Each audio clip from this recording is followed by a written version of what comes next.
What's up? What's up? What's up? It's Sunday. Happy Mother's Day. Today, we're talking about black men in a white world. Excuse my voice, I'm a little hoarse.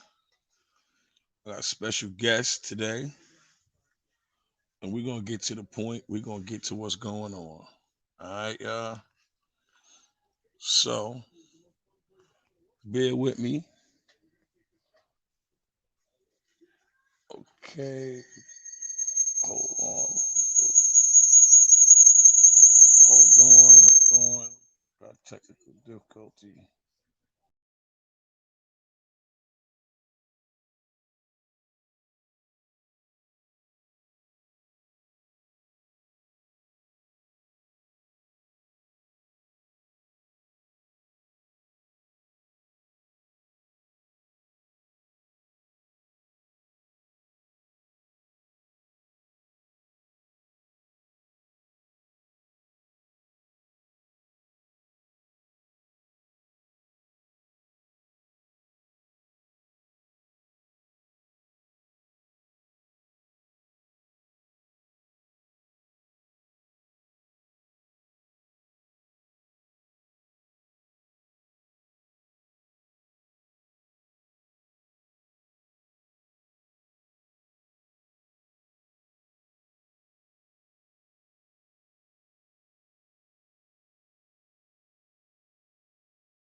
Testing 1 2 1 2.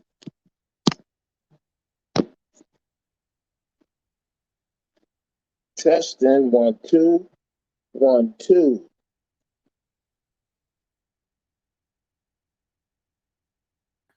Yo, what's up? What's up, Excalibur? You can hear me? Yes, man. Yes, man.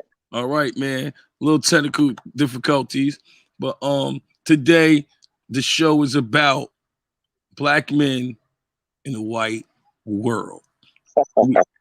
So me and you be talking behind the scenes about a lot of shit. So I finally got you on the show.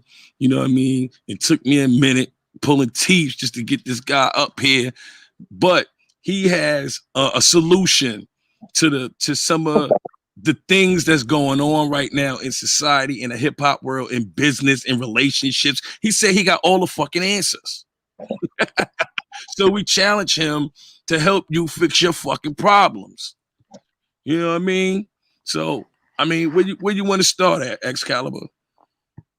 Hey, man, shit. It's up to everybody else. What y'all need help with? Shit. Let's start with the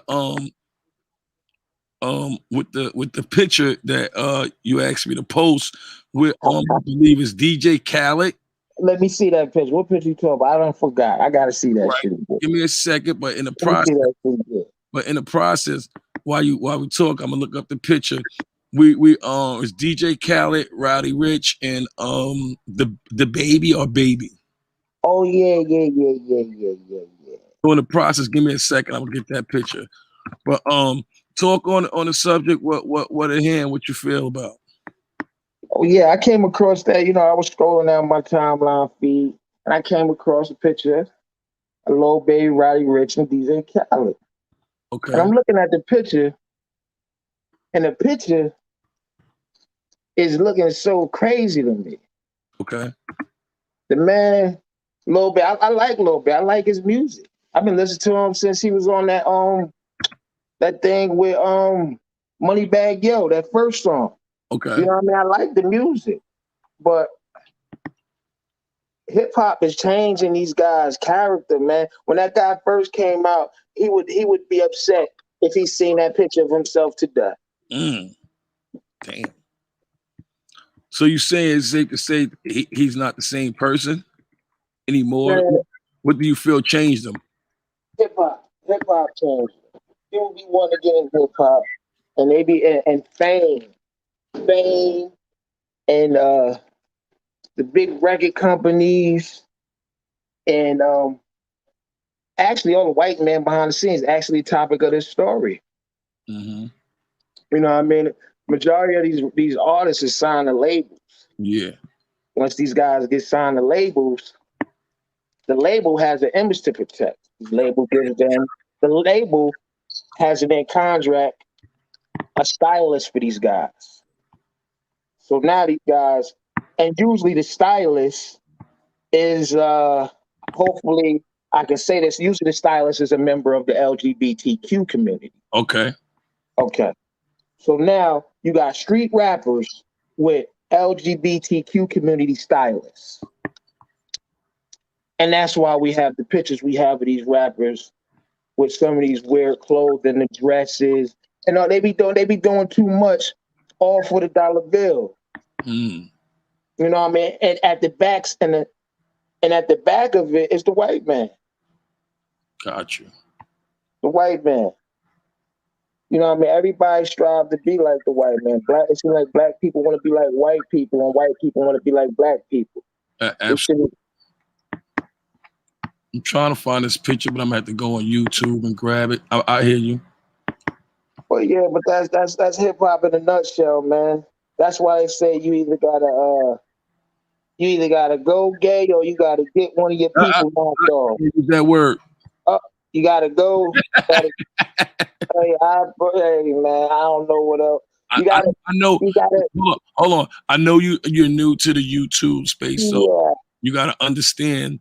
You know, we got guidelines that we got to follow, unfortunately.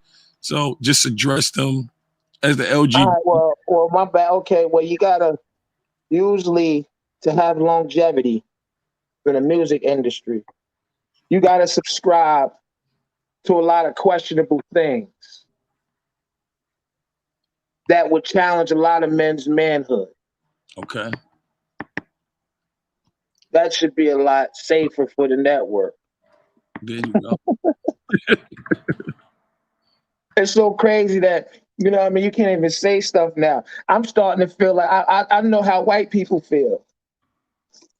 Like, what the hell is this man talking about? We talk about black men in a white man world. I'm starting to realize how white people feel. How white people can't say the word. Can I say nigga on here? I guess you can always say that shit. Ain't that something? I could say nigga.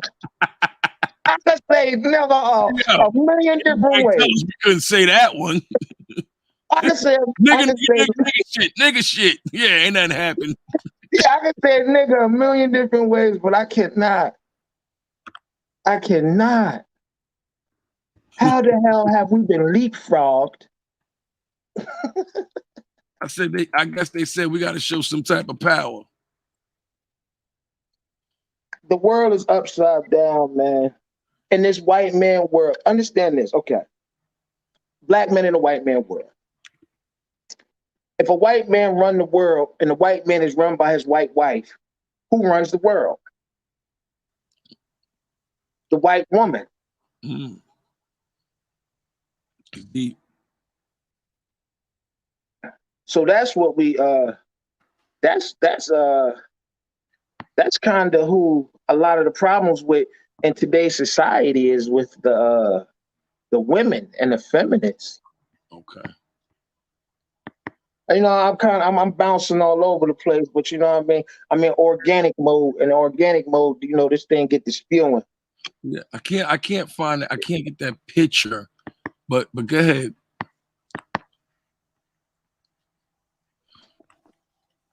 The white man is controlled by his white wife.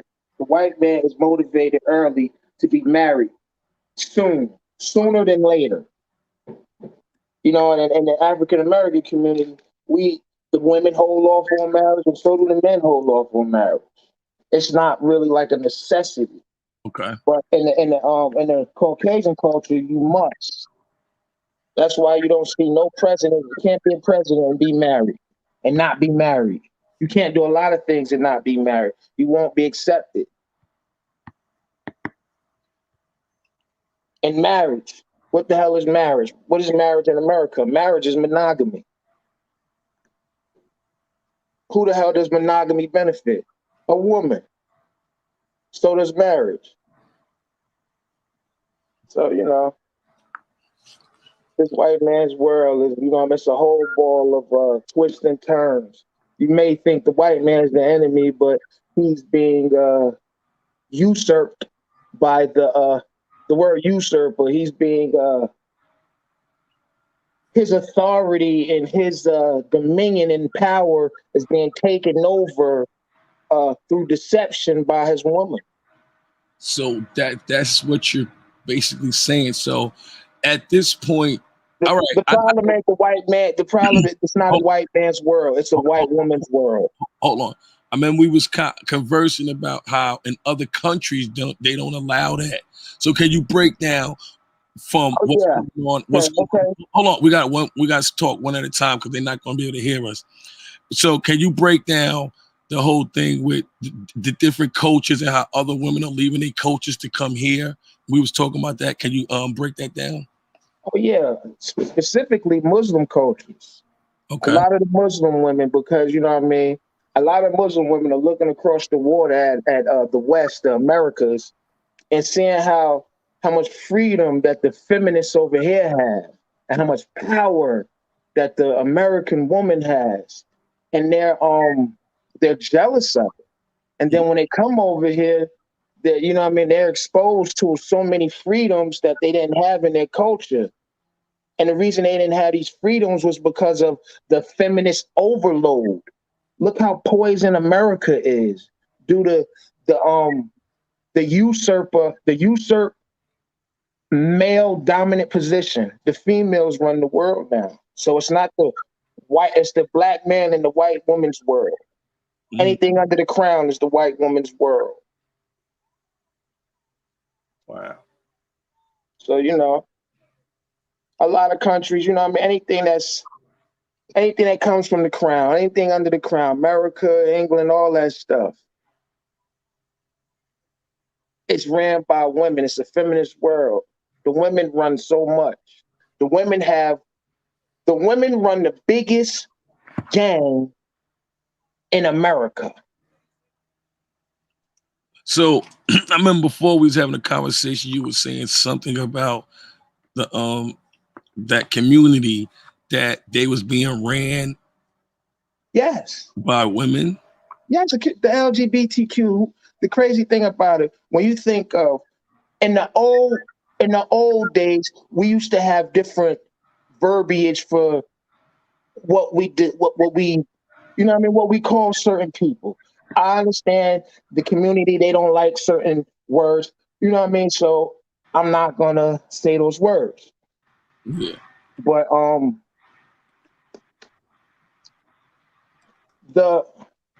the women, the LGBTQ is ran by, I believe it's some African American women. And the LGBTQ community allows pretty much all and any members. Mm. Yeah, You they keep adding on letters. Yeah, the letters, they're going to have all 27 letters in the alphabet soon. Damn, shit. I'm so confused. I thought that in life, things were simple. Life is simple. Mm-hmm. Humans make it complicated. Things are black and white. Male, female, black, white. Once you start adding all these other things in between, now that's like everybody gets to pick. Well, I'm like this, my group should have some say too. Well, I'm like this, my group should have some say too. Well, I'm like that, my group should have some say too. What the hell? What the hell? Yeah. What the fuck is the world going to go to like that? Everybody doing some crazy stuff. And then a lot of things is being done in front of our children. I was talking to somebody, right? And it's crazy. Okay, if I came out and started a parade called the Straight Parade, I bet you I would be offending some people, and there's nothing wrong with me doing that because some people have their own parades. Yeah. I don't understand how, you know, going against nature and everybody wanting to have their own expression of straight up weirdness is cool. We are born the way or we're born. We're born who we're supposed to be. If I was running around here acting like a chicken in a chicken suit, people would throw me in a goddamn crazy house. So if I'm acting like anything other than myself, I need to be put in a goddamn crazy house. And up until a certain point in time in history, it was considered crazy. Yeah. And what happened? What the change and what happened? Because the change happened was because people of certain groups started elevating in society. And the people in certain groups started elevating in society, learning about other people's strange behaviors. And a lot of secrets became. And through secrets, you get all these weird ass memberships. Mm. You get all these weird ass groups, and you get all these people sticking together, putting their money together so that their group can stay alive. Mm. So hence we have, so you know what I mean? But we gotta, what I mean, the world gotta do better because we gotta get back right. Cause we going astray. We going astray. The kids just got devil music. The women hate they men. Now, Boys want to be like girls. Girls want to be like boys. I want you to be more specific and explain where you're saying women don't like they men. I need you to get deep into that. Okay, women.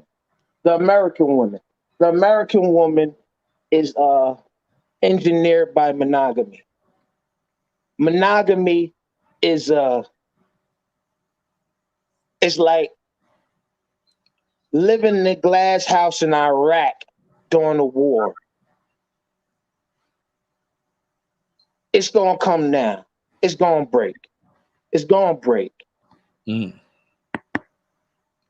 Monogamy was a fantasy put on TV to have to, so a woman can, be happy. Uh-huh. And and they bought in. Women buy in quick to things, The beauty industry wouldn't be so big. They buy in. Yeah. And they bought into that dream that god damn it, regardless, I need to be treated like bling, bling, bling, bling, bling. But they don't realize that they don't, you gotta treat your man like something. So you could be treated like something. So you're saying a lot of females treat their men like shit. Yeah, they do. They don't treat them like men. They don't, a lot of, especially African American women. I believe that African American women have a problem with black men because they damn sure listen to the white man. Check this shit out. When a black woman, right, when she need to do any business, that's why all these black women so educated and they have advanced well farther than the black man. A black woman, right, when she need to get by, when she need to take a test, get a license, get a degree, she excels academically. She excels in all that stuff. That's right up her ballpark. But when hold up, I mean, me and my favorite pastime, I'm over here, putting it together. Okay. New Jersey, pro green. Okay. Nothing wrong with that. Okay, where were we?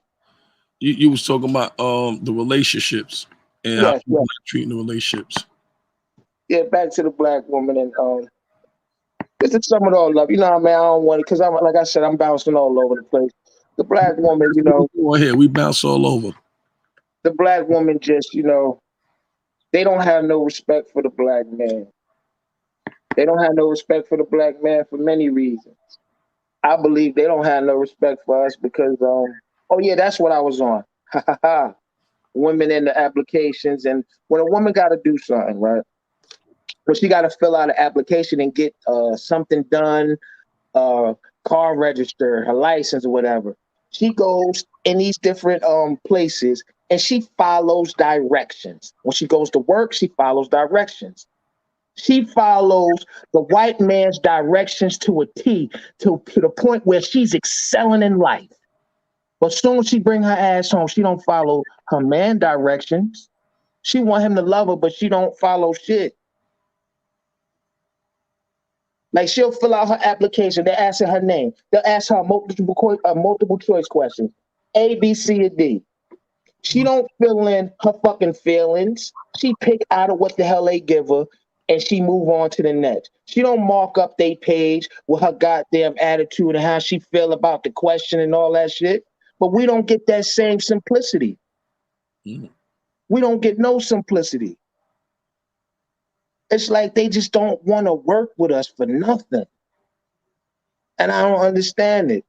They want all that. They want us to protect them and be Mr. Romeo lovey-dovey, but they don't want to work with us. Yeah. So, I love my black women. That's the only thing I date is black women. But I can't stand their asses either. Did you ever date outside of your race? Man, I messed with a couple snow bunnies, a couple. No. Did you ever date outside of your race, as far as in a relationship and somewhat of a long-term relationship? Because nah, that's how you're gonna get the real person. You know what I mean? When you're in a relationship. Nah, I never really did because I was always drawn to my kind. You know what I mean? I kind of thought it was always gonna be like a culture thing. Because I be having I got a lot of prejudices in me. Fuck it, I'm gonna be real. Why is I that? got a lot of prejudices in me. Why you think that's so? Because check this out. This is a white man's world, and look how shitty it is. Look how shitty it is for a lot of people, for white people, black people, Indian people, yellow people, red people. This world's shitty, and they running it. Yeah. And they've been running it for a while, and it's shitty.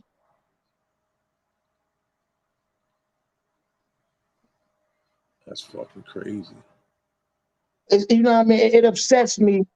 It upsets me because people don't understand that the management is fucking crappy. We got fucking slumlords running this motherfucker.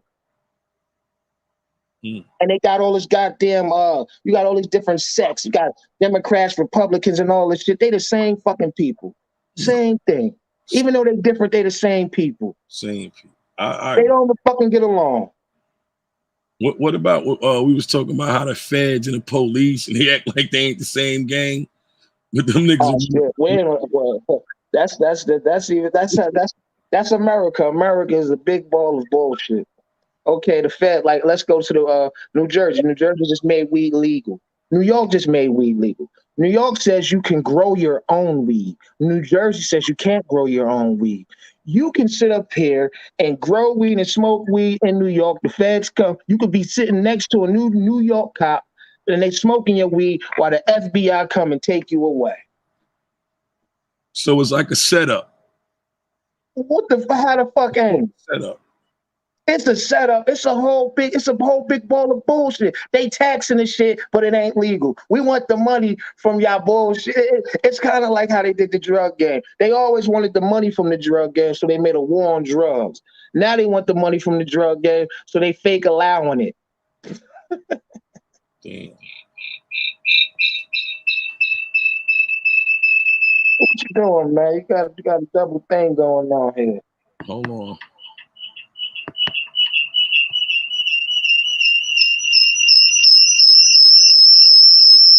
Oh man. Hold on. Go ahead. My bad. Trying to invite people, multitasking. Hey man. I'm promoting as we talking. I'm promoting the show as we talking. I'm just, you know what I mean? I just hope to be able to come make it on your show often so we can talk about a lot of different things because, you know what I mean, we got to become aware of what the fuck is going on within ourselves and what's going on out here.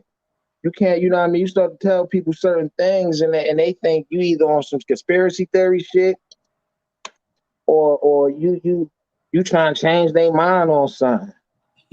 That's how everybody look at it.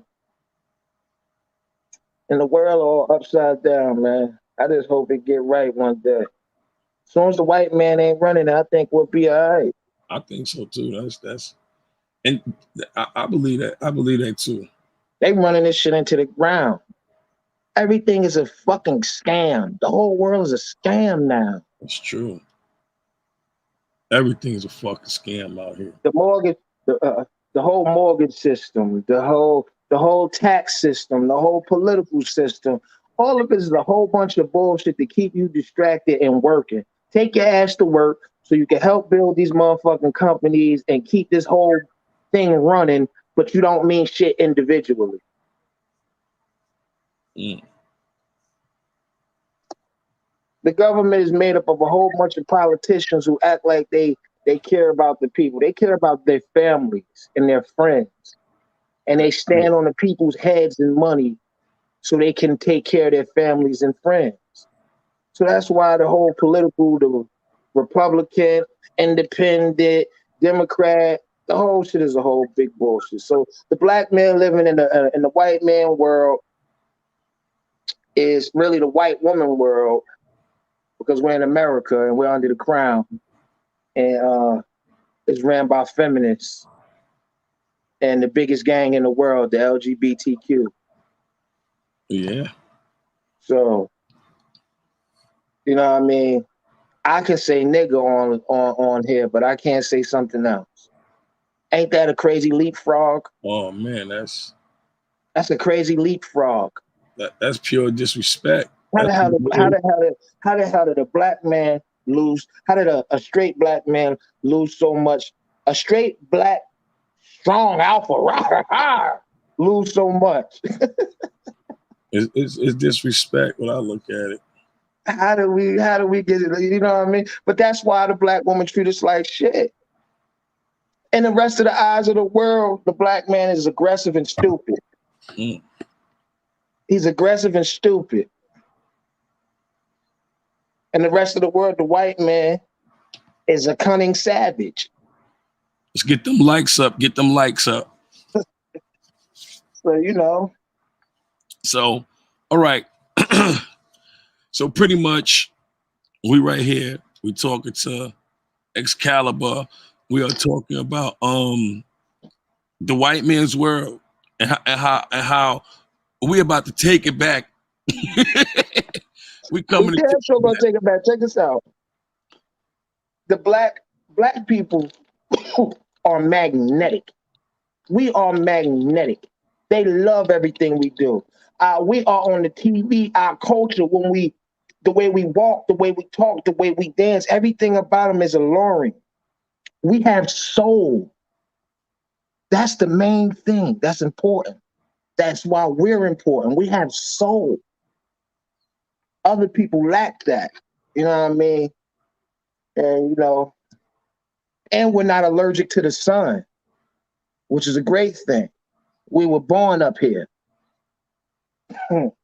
above ground. Mm-hmm. But I ain't gonna get into all that because that's my conspiracy theory stuff, and everybody gonna be like, oh, he bugging and stuff. Oh shit! But you know, there's a reason why I could go outside, lay in the sun all day. Like I can go out there and I'll be good. Actually, this thing get me right. I just got a lot of motherfucking vitamin D. Mm. Somebody else go out there, they turn, it's like almost like vampire-ish. You leave them motherfuckers out there long, them motherfuckers fry up and be gone. So another thing I wanted, we definitely talked about was what do we talk about? I want to get back into the baby thing in the picture. I want to stay on there on that topic. Oh yeah, hip hop, man.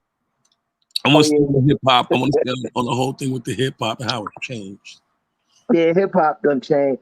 Hip hop changed, and it's gonna it been changed because it's a black male industry. Like a lot of the guys, like you see a lot of, look at Puffy.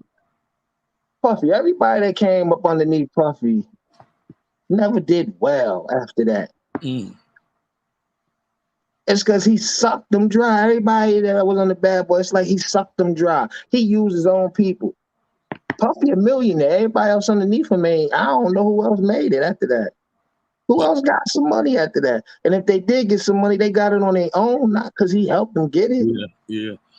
You know So, what I mean? So, yeah. so basically, you saying, what Puffy did was created contracts to rob people because he was in the industry at an When he early came age. in, he got robbed. Hold on. He was in the industry at an early age, and he learned how to rob people because he probably got robbed. So he turned around and opened up a company, and anybody that came into his company, he did what he saw was being done. Hey man, it's crazy that who was that said that what was it? Black Rob said he got paid 450 grand for 10 albums? Yeah. Are you fucking kidding me? You piece of shit. You did that? Fucking 10 albums, and then you gonna reject songs and shelf my shit? Man, fuck you. Straight like that. That's some bullshit. That's your peoples. You fuck with me. Man, what kind of friend, man? I swear. Put me in there with the hyenas. Put me in there with the hyenas. At least I know they coming. Yeah. You put me in with this nigga, I'm thinking I'm shit. I go to sleep. I can't go to sleep around this nigga. Put me in there with the hyenas. Fuck it. I stay up all night. Shout out to everybody that's watching. We live. Hit the like button. Make sure you subscribe. Right now, we're talking to Excalibur, and we going in right now. Let me speak about the significance about my name. Crazy thing about it, I love it. If anybody lie, they'll see the picture and shit. Excalibur, sword, stuck in stone. Only was able to be removed by the chosen person. That's me. And that's why I challenge anybody to give me their problem, and I will damn sure give all of my motherfucking energy to fix it. And that's that. I can pull that sword out that stone for anybody. Wow. Shout out to Sweet Melody Speaks for the Cash App. Thank you. I appreciate it. Make sure you go check out her show. Subscribe, like Sweet Melody Speak. Thank you, Mel. What's good, Mel? The big homie. Shout out. But yeah. It was other things we was talking about. We're gonna bring them. We got John, he's in the live chat, Mel in the live chat, but we want, this show, me and you create a show. So we're gonna bring them on the panel in a minute, but we want to finish what we came here to do. We're gonna get into the whole crypto and currency later on in the show. So we don't want to bounce around too much. But hey man, everybody put something in there, man. No. We're gonna save that. We're gonna do that at the end. Get more. I want to hear your opinion more into about relationships. As far as what, man? Because the relationships if you ask me, relationships are doomed. If the damn women don't change their behavior, relationships are doomed. These damn women walking around out here bugging. They are fucking bugging. They walk around here, all the fuck they worry about is they goddamn looks. They walk around here walking on the goddamn on the concrete. Yeah, men built that. They drive on the pavement. Yeah, men built that. The cars, yes, men built that. The cell towers, yes, men built that. The energy, yes, men built that. And you treat us like fucking shit. You treat us like shit. You walk around out here like your fucking shit don't stink because you think you're fucking pretty. Fucking beauty always running away from you motherfuckers, but you walk around here acting like, treat people like shit. I be talking about relationships because I done had fucked a whole bunch of them, and you already know my stress I done been through with the women I done been with. And, I love black women, but fuck that. I'm going to check them. we was also talking about this, about how you have the older women now in the pictures showing Oh their yeah, ass. check this shit out. Let me tell you about the average chick now. You tell an average chick to take a picture, they turn around and show their ass first. What the fuck? Why you put your butt first in the picture? That's your ass, you shitty fucker. Put your ass in the picture first, huh? You can't add it. I thought it was about, you know what I mean? They all they do is display their bodies, display, like, you know what I mean? That's all they put on display. They think, oh, I'm only putting it on display because that's all men worry about. No. We worry about you being classy. Good. We worry about a classy woman. You know what I mean?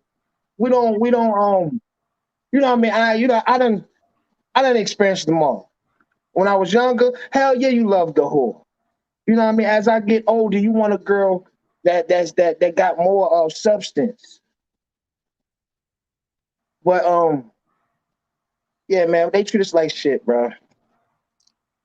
They treat us like shit, and they forget that they walk around and they live in the world that we built. They enjoy the comfort and the securities we give them, and we get treated like shit.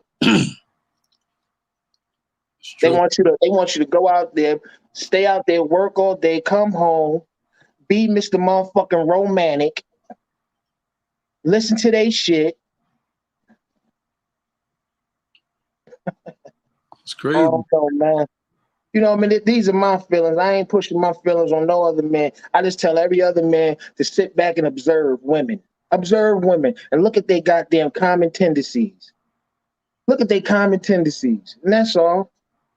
And start keying in on that shit and call them on their shit. Box their ass in. Make them accountable for that shit. Because women duck accountability. You box their ass in, they going to give you an excuse. Because you know why? Because all women got that Eve thing in them. When I say that Eve thing in the Bible, I don't know if everybody done heard the story of Eve. The Bible, everything was good till Eve came and took her ass out in the goddamn forest. She came back with her deceptive snake, unappreciative ass. All she had to do was do not touch. She went out there and saying, do not touch. And she said, do not touch. Fuck out of here. Touch. And everything been fucked up ever since. And if anybody challenged me, go back and see if that's how the story went. The Bible is a book by men, for men, to tell you about all these harlots. That's another word they use in the Bible. Harlot and Eve. Wait, hold on. Now I want to ask everybody in the live chat and the audience, do you guys believe that the Bible was made from men for men? That's what you said, right? It was written by men for men. So in the live chats, put up the ones if you agree to that. And if I got any people watching, we're about to open up the panel in about 10, 15 more minutes. I want your opinion on that. Go ahead, John. Go ahead, Excalibur. You know, so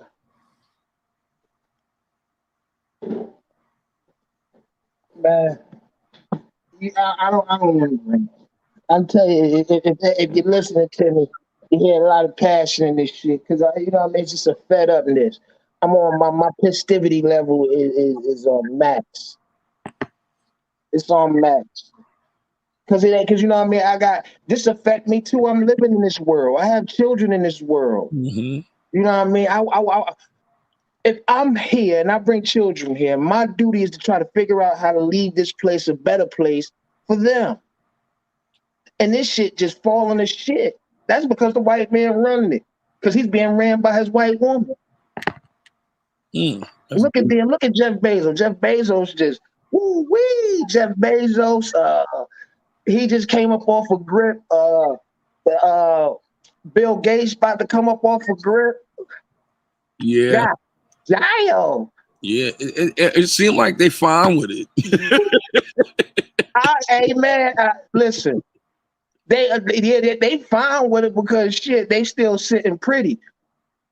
They still sitting pretty. But imagine you only had 50, right? 50 racks, and this motherfucker took 25. Your 25 about to go fast as fuck. Mm-hmm. So, but when you got billions, you know what I mean? You know, fuck it.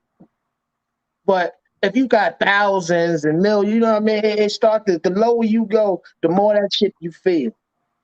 And women always want something from you. Ain't that some shit? If Mm-hmm. I if me personally, if I married a chick who had something, I don't want shit from you. Nothing. The fuck I want your shit for? I don't understand that. I ain't living off no motherfucking woman. I never was that. I get my shit. I pay for everything. Hey man, I gotta commend you. You also somebody that inspired me because people don't know. I do know you. We knew each other for a long time. That you also inspired me to get into real estate. You was in it at an early age. You know what I'm saying? Yeah. So Real that estate. definitely inspired me when to see you doing that. That inspired me. Like wow, it took me a long time to you know what I mean to activate, but it definitely inspired me. So I definitely want to I'm happy you in it. You in it and you doing good with that shit. You I'm jumped in trying, and, man. and you jumped in and you swimming like you're natural. I've been around good people, man, and you pay attention to the people you're around. You know what I mean, and getting wisdom and advice. So I'm definitely a product of the people I associate with. Definitely. Hey man, you hang around good people with good energy, man, and that's how it should be, you know. And it's crazy, right? Because if we are men, we build. It's a funny thing because women always talking shit on men, and if you think about it, women hate each other. Women don't like other women. I don't fuck with that bitch. Straight like that. And the Shout out reason to why people they like this, all know they man. deceptive. They all know they deceptive. They all know they snakes. There's a reason why women are always equated to a snake. It's always she went out in the garden, snake. Mm-hmm. They always talking about another female snaking them in the back. Can't be trusted. It's always, you know what I mean? The problem is with the women in the Eve. They got that streak in them. Everything was all good till Eve. Mm. That's what it says. If you're a Christian, if you come from that book, that's how that book begins. After everything was all good, he goes in the Eve, and after the garden was all good, soon as she get here, she go out there and fuck shit up. Yo, respect when you come in. Please hit that like button and subscribe. Respect respect the room, man. Just hit that like button. Amen. So, but what else we gonna cover tonight, man? I'm We gotta enjoying this. This is my first time. This is my first time live. You welcome, know, welcome, I'm welcome. always ranting. I'm always ranting, but I'm always Ah! ranting in one of my people's ears to say, What's you know what I mean? what's the new shit we say? Raw like a fucking lion. You just get Hell aggravated with yeah. the bullshit in the world. You just shut the fuck It's, up. it's nowadays getting the truth out of people is like fucking pulling teeth. Everybody trying to hide what they really trying to do with you. Everybody trying to run some bullshit ass scam, some bullshit ass game. You can't get the truth out of people. And Exactly. that's sad. And it's sad there's men like that. The other day, remember when shit you was with me? We go to buy a motherfucking van. I go in to buy a motherfucking van. The van say 29.5. Yes, yeah, I was there. 29.5. The shit listed for 29.5. I sat down. By the time it was time for me to end up paying for the van would have cost me motherfucking. Damn, my phone ring. Hold on. The van would have cost me 44. How the fuck you go from 29.5 to 44? And this is a motherfucker who was white in his 60s trying to run Mhm. fucking game. Yes, that's true. I remember. He's a fucking man in his 60s. Why the fuck is he lying? Why the fuck should he feel like he can't do good business? He got to be a scammer and a liar to get by at 60. That's Now, a fucking weak ass backbone. now, Piece of shit, now, motherfucker. I want all y'all to know I was actually there, so I saw everything. He's eating What his kind of lunch. man lying Hold at on, hold on, 60? hold on. He's eating his lunch. He's eating. What was he eating? Lettuce. And Fucking rabbit food. it got to the point with him conversing with the guy that another guy had to step in because he saw that you couldn't do no. Some people you could take advantage of. He saw that he couldn't take advantage of.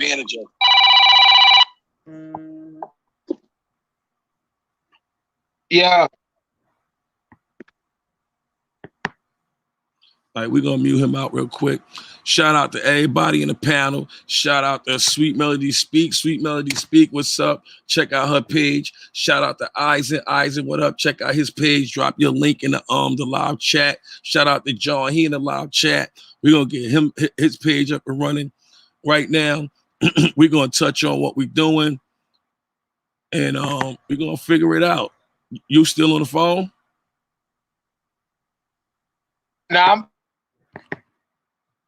I think All I'm right. back. All right, so you back, so you ready.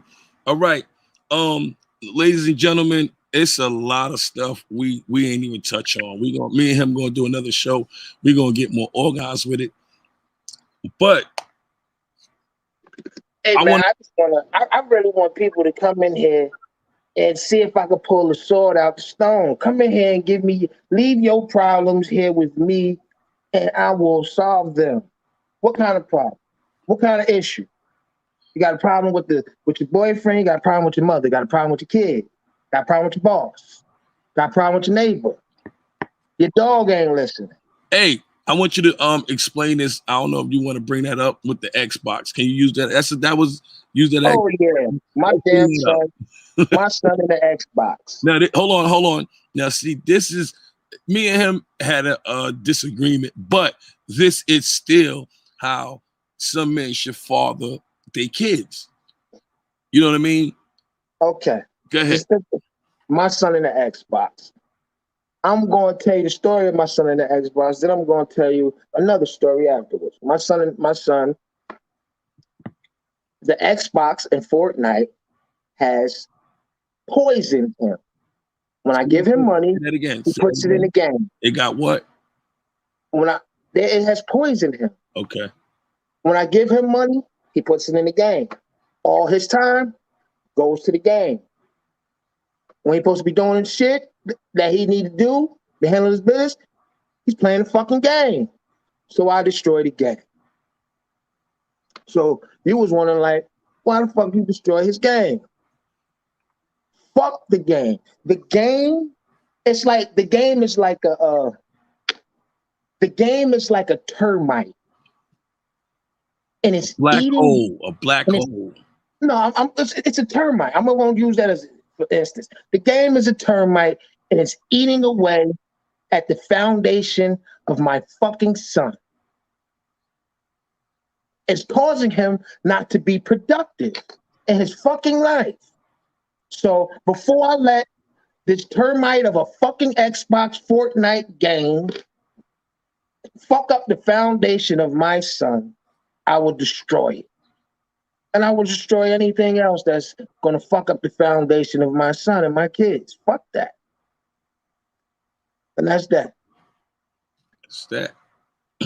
That's so if some of y'all going through issues with your kids on the game, just break them shits. Oh, he said break them shits. I'm not Stop enabling them games in the way, man. It be fucking weirdos. Everybody playing shit online. It be weirdos. It be fucking 30-year-old weirdos on there playing. Hey, yo, my fucking son got on YouTube, pulled up a 30-year-old gamer watching a 30-year-old gamer. And these fucking weirdos being there cursing, saying all kind of weird shit with little 9-year-olds and 10-year-olds. And this shit cool, man. I just hate this motherfucking broken ass world. Man, this shit just don't make sense, man. And although technology is a good thing, technology is also like knowledge. This shit can be used for evil and it can be used for bad. So it's a double-edged sword. And this technology shit be in the way. Kids in the fucking games, we used to go outside and play and exercise. These little motherfuckers just want sitting there on the fucking game. They think the people on the fucking game, they never seen this motherfucker, don't know if this motherfucker have their back and shit, and they calling these little fuckers on the internet they friend. You don't know this little motherfucker. You don't even know this little motherfucker still if you let him in your house. Your friend. Fuck that game. I'll break it again. There you have it. So if some of you fathers are going through these issues and you're looking for a solution, he said, break the fucking game. Get it out the way. The game ain't gonna do him no good. Fuck the game. Teach his ass about Investing, teach them about investing. Let's teach our motherfuckers. Let's make our sons motherfucking better men than we were. Let's teach them about all the shit that we were supposed to get in early. Because by the time minorities find out about shit, by the time minorities find out about the stock market, about cryptocurrency, about investing in gold, about investing in watches, but by the time we find out about all this shit, It's too it be late. late and the prices be run up. Yeah.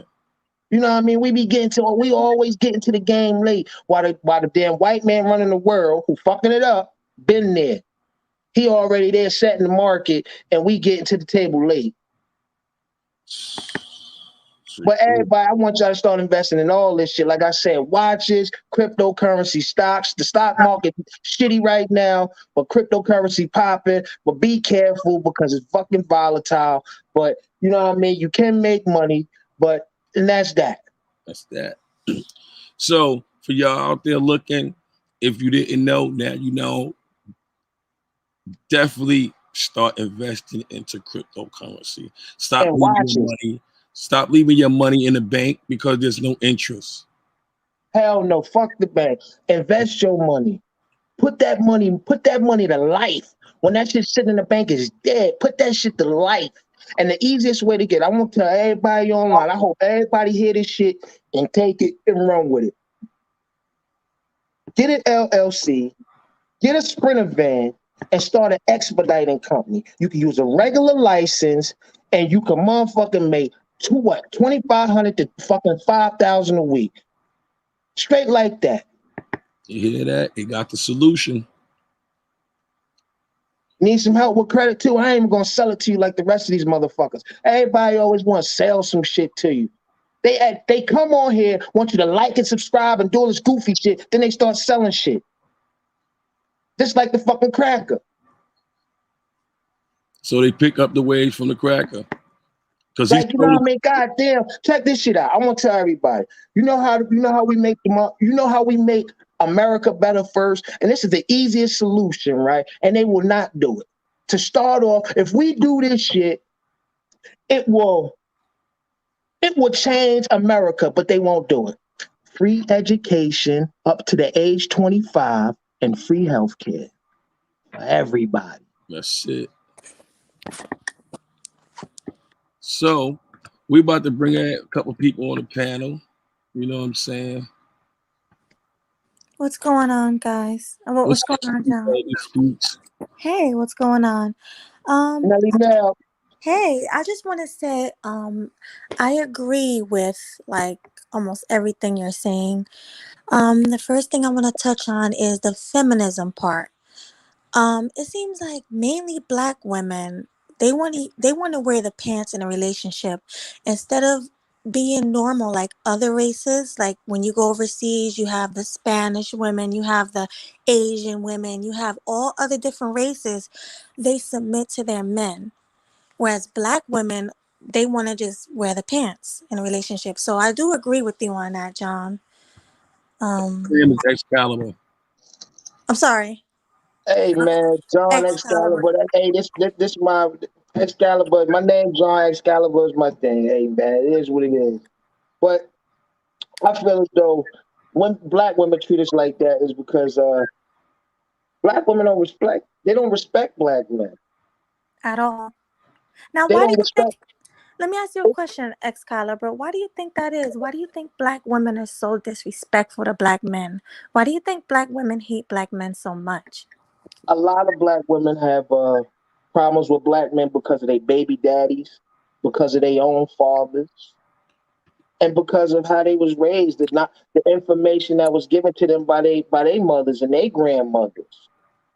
And I feel as though they don't have no respect for us because we allow the white man to do whatever he want to us. I think Yeah, that's where it starts at. We don't do shit. The white man, We don't kick up against the white man, but motherfuckers be out here beating their girls.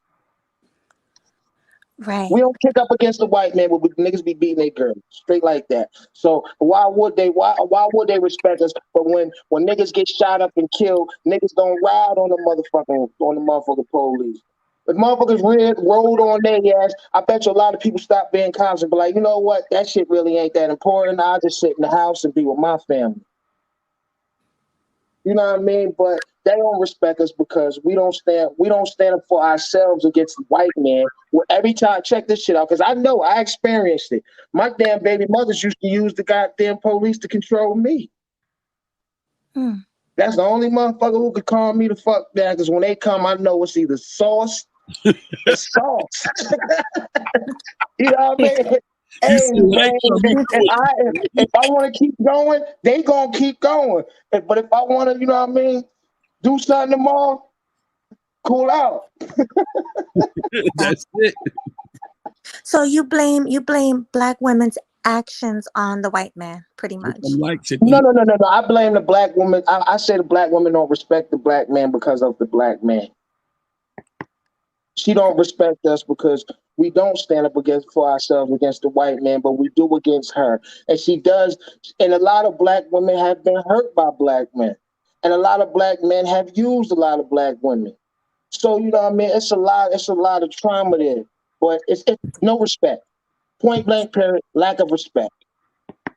Now, do you think this gender war that we have, you think that's gonna go on forever, or do you think it can be fixed? Like, I'm what gonna do tell we you have to this. do to fix it? I'm gonna tell you right. Remember, I told you I could pull the sword out the stone. All the women got to do is stop saying sis to something that's not a female. Stop condoning. Stop condoning. Y'all, it'd be crazy because a female will be a full fledged. She love a man and to have um LGBTQ men friends.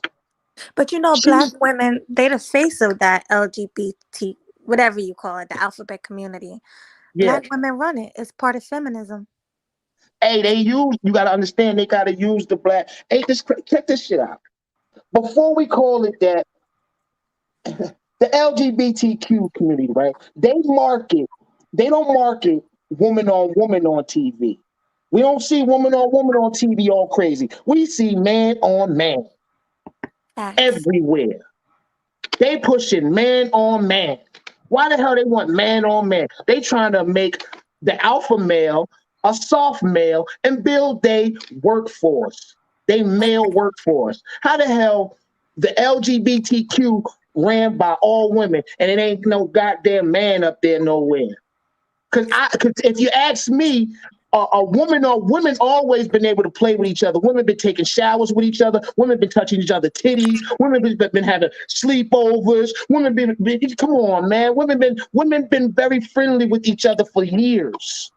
So women has been real close with women, but ain't no man supposed to be having no sleepover, taking no showers, and all. You understand what I'm saying? That's Facts. where But it get but weird. oh, go ahead. I'm sorry. So a woman playing with a woman is play for me. A woman can't penetrate it. I'm gonna slow down. Let me leave that alone. The problem with women not respecting black men is because black men need to do more. We need to lead better. We need to lead better. Um, Straight up lead better. Caliban. Um, And stop settling. that's true. The stop settling is true. Stop settling for less. Cause These we be out here, we be knowing we be the men who be out here trying to put themselves together, we be worth more and we'll settle for less and we'll jam ourselves up. Because I'm gonna speak for myself. I done jam myself up. I love my kids, but a lot of them, I didn't have. It wasn't easy because I didn't have an easy time with my baby mothers. It right. wasn't easy. So you know what I mean. I just be one. And my son now, my son and my nephew, they coming into adult manhood. First thing I tell them, they got their cars, you got your job, stack your bread, don't knock nobody up, don't get nobody pregnant. Learn women first. You got to learn them. Because if you don't learn them, they'll walk all over you. Because if you hear every Exactly. woman, because if you ask every woman, right, um, every woman, if she got a good guy, she gonna walk all over. if she got her a hood, every woman say she need her nigga to put her in check. She need her street nigga. She need, you know what I mean? If she got her a little sweet Romeo romantic guy, she gonna walk all over him. Oh, But she okay. gonna go fuck with the nigga who put her in check. Excalibur. We Yeah. was also Right quick, I'm sorry. Yeah. Bronzebird asked for the link. Huh? Bronzebird asked for the link. Okay. If you stroll up a little bit, you can catch the link, Bronze. We're gonna bring him up. I'm gonna put the link up there. I want you to also. We was also talking about how you got the females and the men wearing the same clothes and go into when we were talking about the bags. You saying the guys is talking, you know, you got the Oh guys. yeah. I want Hey, you to break it down. it's Um, so crazy. Bring me up real quick. I'm on my computer. Can you bring up my other Got you. channel? Okay. The feminist movement is so strong that it's so strong that it is Drop that link for him, Mel. Go ahead. Okay. It's so strong that it's getting a lot of backfeed going on here. Oh, I'm sorry. That's me. I'm sorry. Okay. Okay, the feminist movement is so strong, right? It's so strong. It coincides with the LGBT community. So their movement is so strong that unisex and gender neutral is about to become a thing. What the fuck? Gender neutral? My son playing with a football for the rest of his fucking life, and my girl getting a doll for the rest of her fucking life. And anybody got a problem with that? They weirdos. What the fuck? When we gonna start blending this shit, you weirdos? When the hell where the boundaries at? I don't understand the world. What the, am I bugging? Why people even supporting this dumb shit, gender neutral, all this unisex shit? Agreed. But Excalibur, did you hear? I forgot what state it was, but they made it legal to go and put female on your birth certificate. If you're a man. Hey, but you gotta understand. Anything. Remember, I told you about this is a white woman's world. Anything under the crown is good. Wow, that's deep. I ain't know that. Yeah, I forgot what state it was, but if you turn yourself into a T, I don't want to say the word, but That's a crazy. transformer, you can go and put female on your birth certificate. So if a man say, "Let me see your birth certificate," I don't believe you was born a woman. He can show his birth certificate and just be female.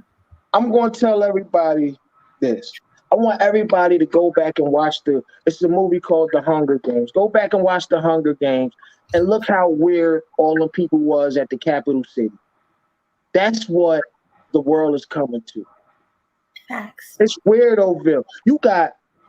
I'm going to talk about, I'm going to bring up this because this shit bothers me. I'm going to bring up Dwayne Wade and Gabrielle Union. Oh, we was talking about that too. Oh, yeah. Dwayne Wade, Gabrielle Union. Dwayne Wade, look at the weirdo shit going on. How the hell you going to talk about you going to have somebody chop off your son's manhood so he'll never be able to produce a kid? You're going to enable him. If your son was playing in the street, you'll check him. If your son was playing with the stove, you'll check him. If your son was in there playing in your room around whatever, get the fuck out my room, you'll check him. But you ain't going to check your son when he start doing something other than what he is. That's Excalibur, not to cut you off. We got somebody new in the room, Bronzeworth, he in the room. All right, go ahead, Excalibur. First of all, brother, I'm not new. We familiar. You know, I've been on your panel before. No, let me let him finish. I just wanted to introduce you properly. No, what's up? But Excalibur, go ahead, finish. Hey, man, y'all done slid in my thought right now, man. That's the world we live in, man. We got to be multitask. But yeah. Now we're gonna break down the bag thing. Oh yeah, the bag. Yeah, oh man. Back to the unisex gender shit. The bag. All right. You hear men saying, "I gotta get in my bag, my bag, my bag, my bag, my bag, my bag." Bag? What you mean, your pocketbook? Bag is a female term, just like T is a female term. I don't know when the fuck niggas started using these words. That's not our fucking words to use. Word. Tea and in my bag, all that. No, we don't say that shit. In my bag, you start seeing niggas wearing pocketbooks and trying to. That's that dick man. It's in the way. Fucking pocketbooks and all this other goofy ass shit. When the fuck nigga? Why the fuck a nigga got a better bag than his bitch? He still got a And she like, yo, babe, can I borrow your bag? Fuck that. He like, nah, get your own. What the fuck? Oh my God! Break down the whole. The man wearing his woman clothes. Oh no. shit. Oh man. This is what happened, yo. I was born in 81. A lot of these motherfuckers that's under 30, they was born in the 90s. A lot of the men that was born in the 90s are coming out small now. They're coming out around 5'8", 5'6", 140, 150. That's a female size. So nowadays, and the women are a little bit bigger. So now the women and the men can wear the same shit. So now he could be like, hey, babe, can I borrow your Nike suit? And can I borrow your bag? My shit ripped. I'm going out tonight.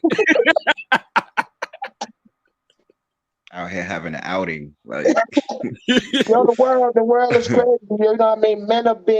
Men are smaller now because a lot of the drugs from the crack era.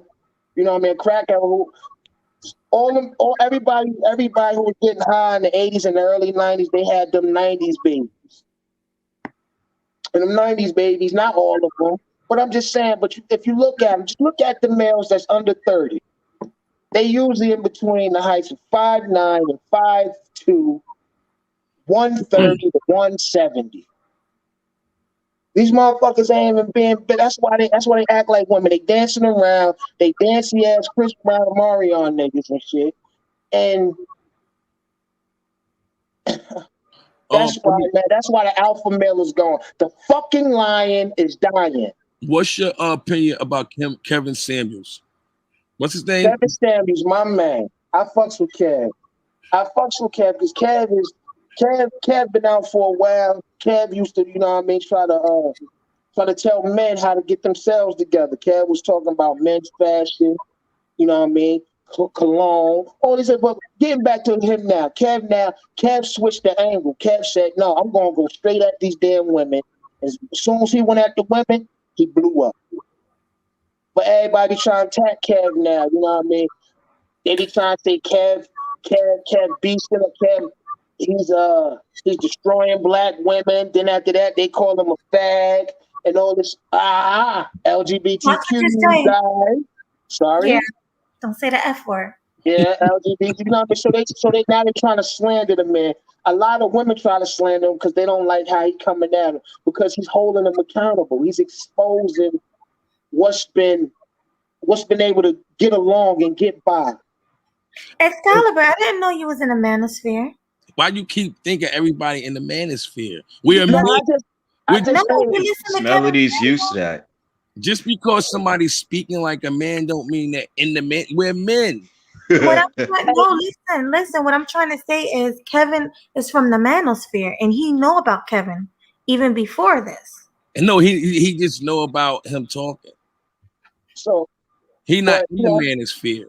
Now, all right. Hold on. When you say in the manosphere, what do that mean? What does that mean? Hold on.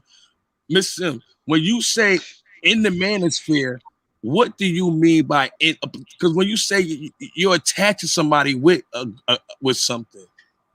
The manosphere is pretty much a place where it's a whole bunch of content creators.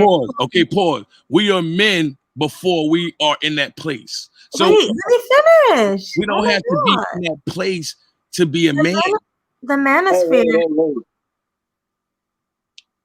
is a place. Can you explain Brownsburg? Because you've been there longer than me. You explain because you're the one talking about. Listen, hold on. You've been here longer than I have, though. Okay, how about I only been here for like a year and a half. I've been here only been here several months, like since August. So pretty much it's just a place where men get together and talk about men problems and things So that go on in the black so community. I have you know what? You gotta Ne- confuse. You gotta I have confuse. I've heard about the manosphere, but I'm His not feeling, necessarily in no manosphere group or yeah. anything. Like this Yeah. is my first time live, but I do check these guys' videos out. I do listen to these guys on different platforms, and but I'm enjoying Kevin Samuels right now because he's holding a lot of women accountable. Some women feelings are getting hurt. Some women are getting help.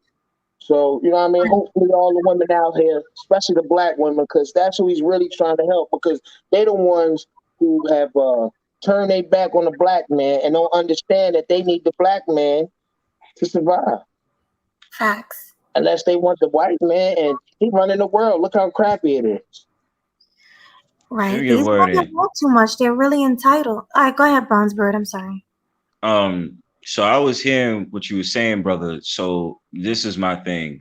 So as terms as we're talking about Kevin Samuels and all the slack and the slack that he's getting from a bunch of so-called black women, even so-called black men. It's a page out of the book that I'm reading right now. Not even a page, just the fact of the matter, everything that's being talked about reminds me of that book by Shahrazad Ali that I'm currently reading at this very moment.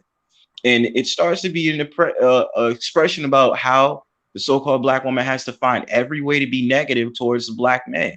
It's pretty simple. Everything that they want to do is always just trying to go against the black man, and this is what they want the black man to be.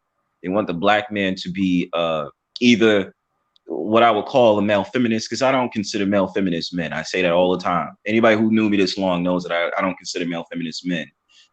Basically, he has to be subservient to the so-called black woman's nature, number one. Number two, he's going to be Jihei, for lack of a better term, since we got to be careful on terms on this joint. LGBT. So basically, that's the only two ways that the so-called black man can be accepted by the so-called black woman. Any douse of masculinity in the black man, they don't like that. So that's what's going on. In terms of like the generational thing, I'm actually born in the 90s, early 90s, that is. So I understand with being a millennial, it's just kind of like annoying when it comes to certain conversations, because dudes of this era, they think very differently. And who has it really worse than my generation? Is Generation Z, because now their whole life is social media.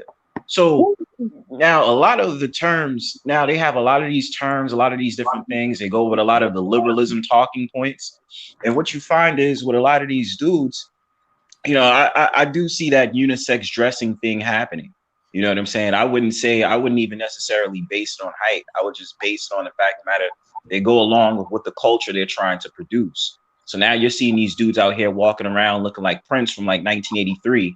And, they're just like, yeah, I'm still a man. Out here wearing nail polish and wearing all this nonsense. You understand? These dudes out here could be 6 foot whatever, or 5'8", 5'5", 5'4". It's not really a height thing. It's just about the culture. Now the thing about it is that what I find is they're just trying to make this okay, and to me it's like it's not okay, dude. Like I'm a man on my 2 feet regardless, dog. Like I'm not doing this whole entire nonsense, dog. So it's just something I see, and I'm just like, bro, like, because it's one point that I gotta make. I think I forgot it, but I mean, mainly on that odds, it's just crazy out here, man. Yeah, I got it. All right. I gotta all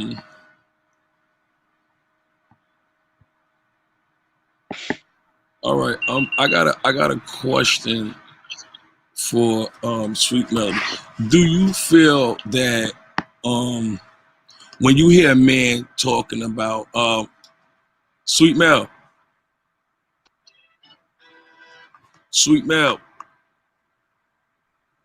you back on? There we go. Back in the day. Hey Mel, unmute. Where was we at again, man? Where's back at? Where was I'm we back. at? I'm sorry. Can you Okay, hear me? my question is the Sweet Melody speaks. Do you feel when you hear men talking about men issues, you connected with the manosphere group. But I understand why, because you said because he brought up somebody's name and then he's associated with the manosphere group. So I could understand that. But what my thing is, men are men before them having that group. So everything don't link to that group, or some people don't want to be associated. It's like a gang. I don't want to be associated with a group of people because I don't approve of everything that they say. So I don't want to be associated with something that I don't believe everything what everybody's saying in that group. So my thing is this. This is not a manosphere group. This is a group for men. That's better. This is a group for men. No. The manosphere is something. You're right, but this is a new group. This is a new group. Like basically branching off of like. Yeah, this. You know what I'm saying? This is a new group. This ain't. Yeah. This, ain't nobody trying to be friends with people that's in the manosphere. Ain't nobody ball swinging. Hey, listen. Like you have your own style of like content. We have. Listen. It's the same mindset. Yeah. Later on, you never know. We may end up doing business with someone from the manosphere, so we're just gonna keep. Don't bash them. No. We're not bashing. We're gonna keep all lanes open. What we said before. We could be on here like whoopty wop wop, and then later like, yo, that's my nigga doing business. Like, yo, let's get you cool as hell. And yeah, I'm gonna come on your show too. Like, until that point comes. Because sometimes motherfuckers start to think you trying to fit in their circle. I'm not trying to fit in nobody's circle. But you thinking too far out. That's what I do. Can we how about them Yankees, everybody? I don't watch baseball. All right, so to Blue's point. Hey Mel, you don't watch baseball? Nah. So my fault. To Blue's point, real quick. So basically, what it is like you're not a part of the manosphere, but you do have the same mindset of a good amount of these dudes in that space, right? The thing about it is like I get it, right? Because I'll say all day, yeah, I'm part of the manosphere, but I'm not joining certain panels because certain panels I just don't agree with. And what is it that I try to reach for is I usually go the sapiosexual and music route because that's what it means to me a lot. So I already gone with very few content creators based upon what my opinion is about, things, you know what I'm saying? And, you might have certain channels that go to the extreme. They might want to bash women or say that, black women is done. Go ahead, my fault. My bad. My thing is this. All my life, I've been a man growing up, learning who I am. And as I'm growing up, it's always been groups of things going on. Bloods, Crips. You understand what I'm saying? You got cops. You got what you got? What other gangs you got? M6. LGBTQ. Yeah. All these groups is growing up. These are groups you could have been in. I'm not part of no group and I don't want to be, you know what I mean? Even hip hop. That's why I never got into hip hop like that, because the things that's going on now, I saw that 20 years ago. You understand what I'm saying? So therefore I didn't want to be part. Yeah, I listened to it, but I didn't want to be part of it. Right. So the whole thing is I'm not trying to be part of nothing you niggas doing. If anything, come on here and be part of what we doing. Of course, bro. I mean, because I'm saying, because sometimes people might think you're trying to be part of their group. I just want to make it clear. I come to your group, listen to everything, but I'm definitely not trying to be part of it. I'm not trying to be friends and you know what I mean, and trying to get in here and get clout. I just want to make it clear. That's all. Well, Baloo, just take it this way. It's not a label unless you want it to be a label. You know what I'm saying? Like I have no problem going out there saying, yeah, like I'm a part of the manosphere, this, that, and the third, but I don't listen to certain content creators. It doesn't mean that I dislike them or anything. So I understand what you mean. At the end of the day, like I said, it's only a label if you want it to be. So that's why I respect you a lot, because just because you're a man speaking on certain things and certain types of conversation that is similar to the manosphere, unless you tell me straight up, hey, I'm part of the manosphere. It is what it is. But I understand you might get grouped based upon the people that's surrounding your company. So I get it. You know what I mean? What I think, Bronze? You know what I think my problem is? At one point, I'm not gonna say what show, but I was on a show and I heard another man cheer another man on to come on, and it threw me off. And I'm like, Oh my God. I'm like, what is going on? Oh my God. I'm like, that's not something I would never do. So I think I was traumatized. Like, man's just like, yo, hit that link, yo. Well, I invited a couple of people from the manosphere to come over here, so they're probably listening. Yeah, she did. She spammed my joint, yo. Cool. Yeah, I sent it to a lot of people. And guess what? I appreciate you inviting them, and I appreciate them listening. I don't have a problem with anybody. Mm-hmm. No, understood. You just don't want no labels. I understand. Yeah, I don't have a problem with nobody. Understood. And what organization is going on. I just wanted to be clear that I'm not a man trying to fit into people's organization.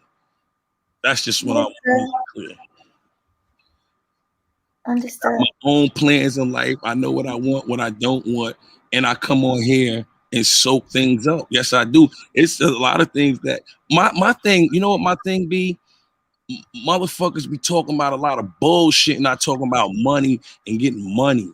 So I feel like when I'm listening to a motherfucker and they talk, it's like a waste of time for me because they ain't talking about no money. Mm-hmm.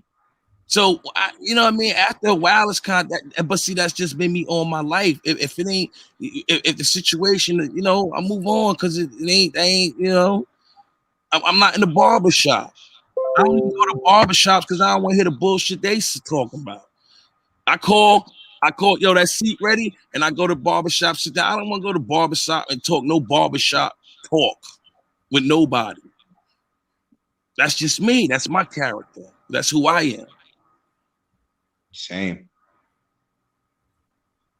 No, it's got to be like that. I mean, you know, you have your own mind, your own opinions. Yeah, I wouldn't be who I am if I wasn't. That's how I look at it. I'm older now, so I'm older now, and I accept myself.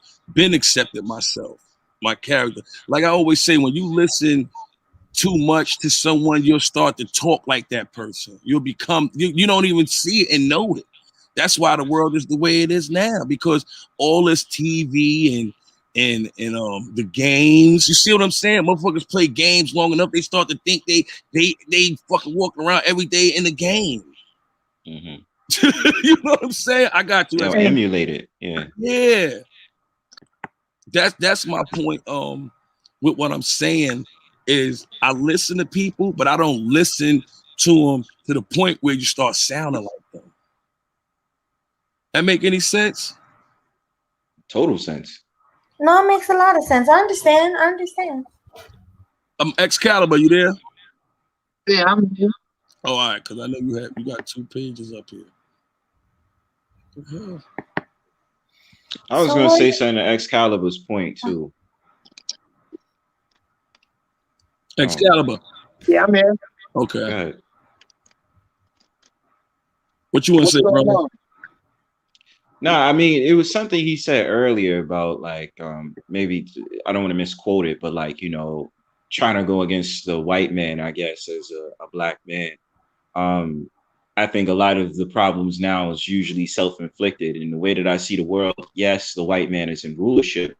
He's only been ruling for a minute time period. So it doesn't really bother me about certain things because, well, I'm still learning history as it is, but I start to look at America before it was ruled by the British and the Dutch, that is, or other factions that come from Europe.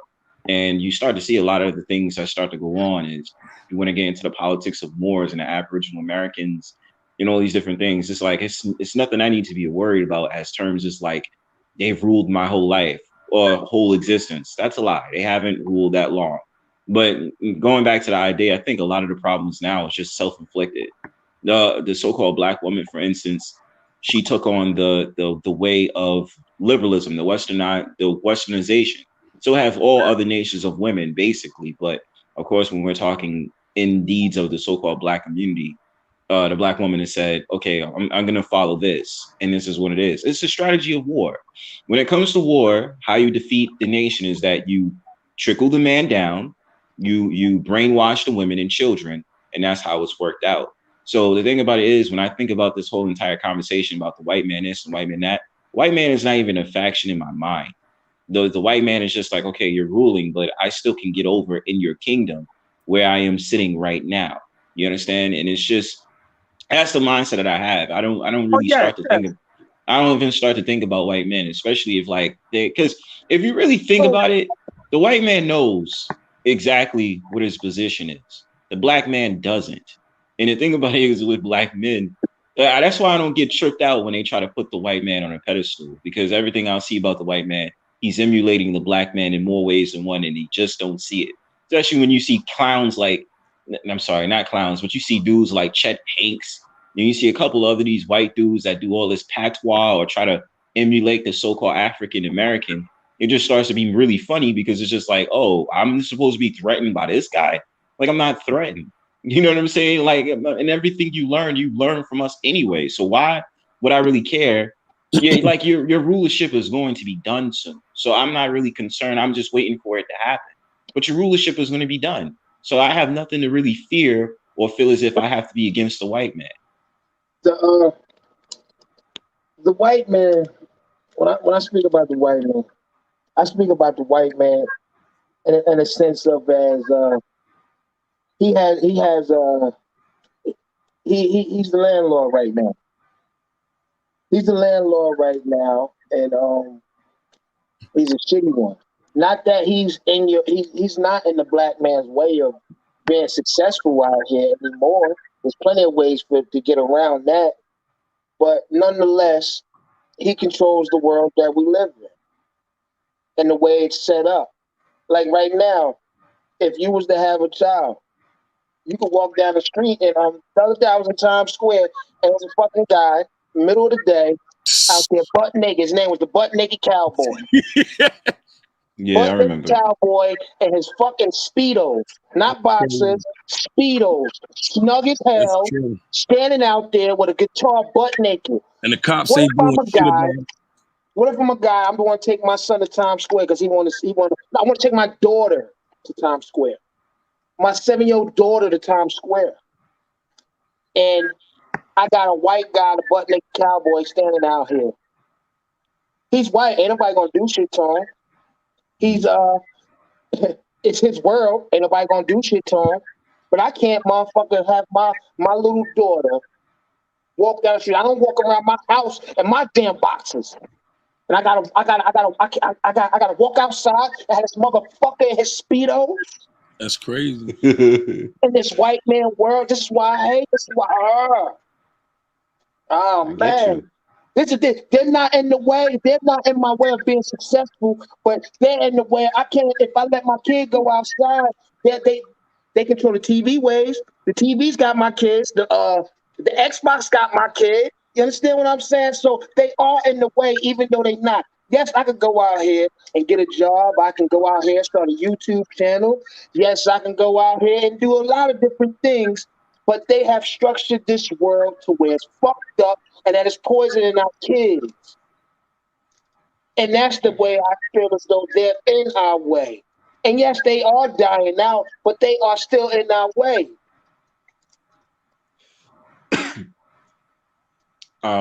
Just for the record, just for the record, it's ironic you say that, right? Because I go to Times Square a couple of times, right? Well, of course, I live in New York, but as soon as you get off the train, now you start to see like some 60 or 70-year-old old ass so-called white woman outside with her saggy ass titties out and wearing panties, and she's the naked cowgirl. Then of course you have a couple of I'm dead serious, man. Like you go down to Times Square and you'll start seeing some old lady with white panties on, the naked cowgirl, and she got saggy titties and she's like 70 something years old. It's disgusting, man. Then you have a couple of other these women that's out there like half naked. They got their titties out, wearing panties, and they're supposed to emulate the Statue of Liberty and a couple of other figures, United States. I mean, so I mean, I understand that completely. And it just reminds me when you say that the sexualization of our world, and the fact of the matter that they're trying to blur the lines on children, which still goes back to your point, of course. But I just Disgusting start to see it landlord. exactly. Disgusting landlord for sure. And it's just that what I think that they're going to try to do is they're going to try to adultify children as if they didn't already. So they'll try to blur the lines as if a child could be treated as an adult. So there's no blurred lines on it, in my opinion. Nowadays pedophiles have they're about to be a part of the LGBTQ community also soon. They already are, They are. but they are silently. But you know what I mean. They're about to start accepting the priest too. Everybody, anybody can join. Everybody's welcome. And the crazy thing about that, the bigger that group goes, the smaller and smaller our chances of correcting the shit. Because you know what I mean. Because we are the minority now. Literally, a thinking person is the minority. A following person is the majority. Well, brother, you got to understand, 2/3 is going to be destroyed. I hear that all the time, and even though I'm not, I really got to get more into the Bible and understanding the thing. I've been on that whole entire spiritual wave and the whole entire understanding of the world since at least uh 24, 25 years old, and I'm still in my 20s. But just the fact of the matter, 2/3 is going to have to be destroyed. The only people that is enlightened, the Most High has chosen you to be enlightened. Certain people just are not going to understand and they're not going to get it. So at the end of the day, those people have to deal with what they're going to have to deal with. So I don't concern myself with the trash of society. When we speak about how hip hop is shit, I don't listen to shit music. I listen to underground artists, or I'll listen to lo-fi beats because that's what soothes the soul. They have an understanding of what music should be. Yeah, that's why it's very important that we have an understanding what is more high vibrational and what is high frequency instead of dealing with low hanging fruit. Absolutely. So I want to ask you guys something as far as with the music. Do you feel the music played a part in um changing people? The music, Yes. mu- music is music is what motivates us. We have fun when we hear music. We relax when we have music. It's a pleasurable thing. But now music is not pleasurable. The music that these guys make is not pleasurable. For one, you barely can understand them because they grill, uh, and they heavy ass accent, and and a lot of them motherfucking us. They aren't educated. So the music is becoming trash. The production of the beats is still great, but the actual lyrics is trash. The stuff that our kids got to look forward to, the so-called rapping role models, trash. Like you know what I mean? Like I said, Let me it's fucked up. sweet melody speak. Can I get your opinion? Because I know I heard you one day you talked to your page. You said you listen to a lot of old school music. So what's your opinion on My opinion on do I think music is changing people? that? Have it changed people? In the course of time, when you look at how good music that came out, R&B, soul, and to now, do you feel like the music have changed people? Absolutely. Look how many women are thoughts and getting their bodies done and all that other stuff. It's all for music. I'm glad. Definitely. Mm. I'm glad you said that, Mel. Definitely. Check this shit out. This is a great thing that Mel mentioned that up. The black woman and her lust for all the plastic surgery that was only accessible to the Caucasian woman. Plastic surgery was an expensive thing at one point in time, and now it has become affordable to minorities. Which And can I is say something real quick, Excalibur? yes. And white women, they needed plastic surgery. They wanted to look more like us, more Wait, ethnic. They wanted the which big woman? lips. They want. You said which I'm one? sorry. You said Greek? I said white women. Okay. Women. White women was getting it because they wanted to look like us. They wanted to have our features. They wanted to have our full lips, and they wanted to have our big butts and our thick thighs. So that's why they started getting it. Black women started getting it because it's a trend. Because now we feel like we had to compete with white women who were competing with us. So you understand what I'm saying? At first they were competing with us because they wanted to look like us, and now we want to look like them, and it just keep going back and forth. This is my synopsis of why black women get plastic surgery. Black women get plastic surgery a lot of the times because they have low self esteem and they have problems with their body. A woman picks at herself throughout her whole life. She's always picking at herself in the mirror all the time.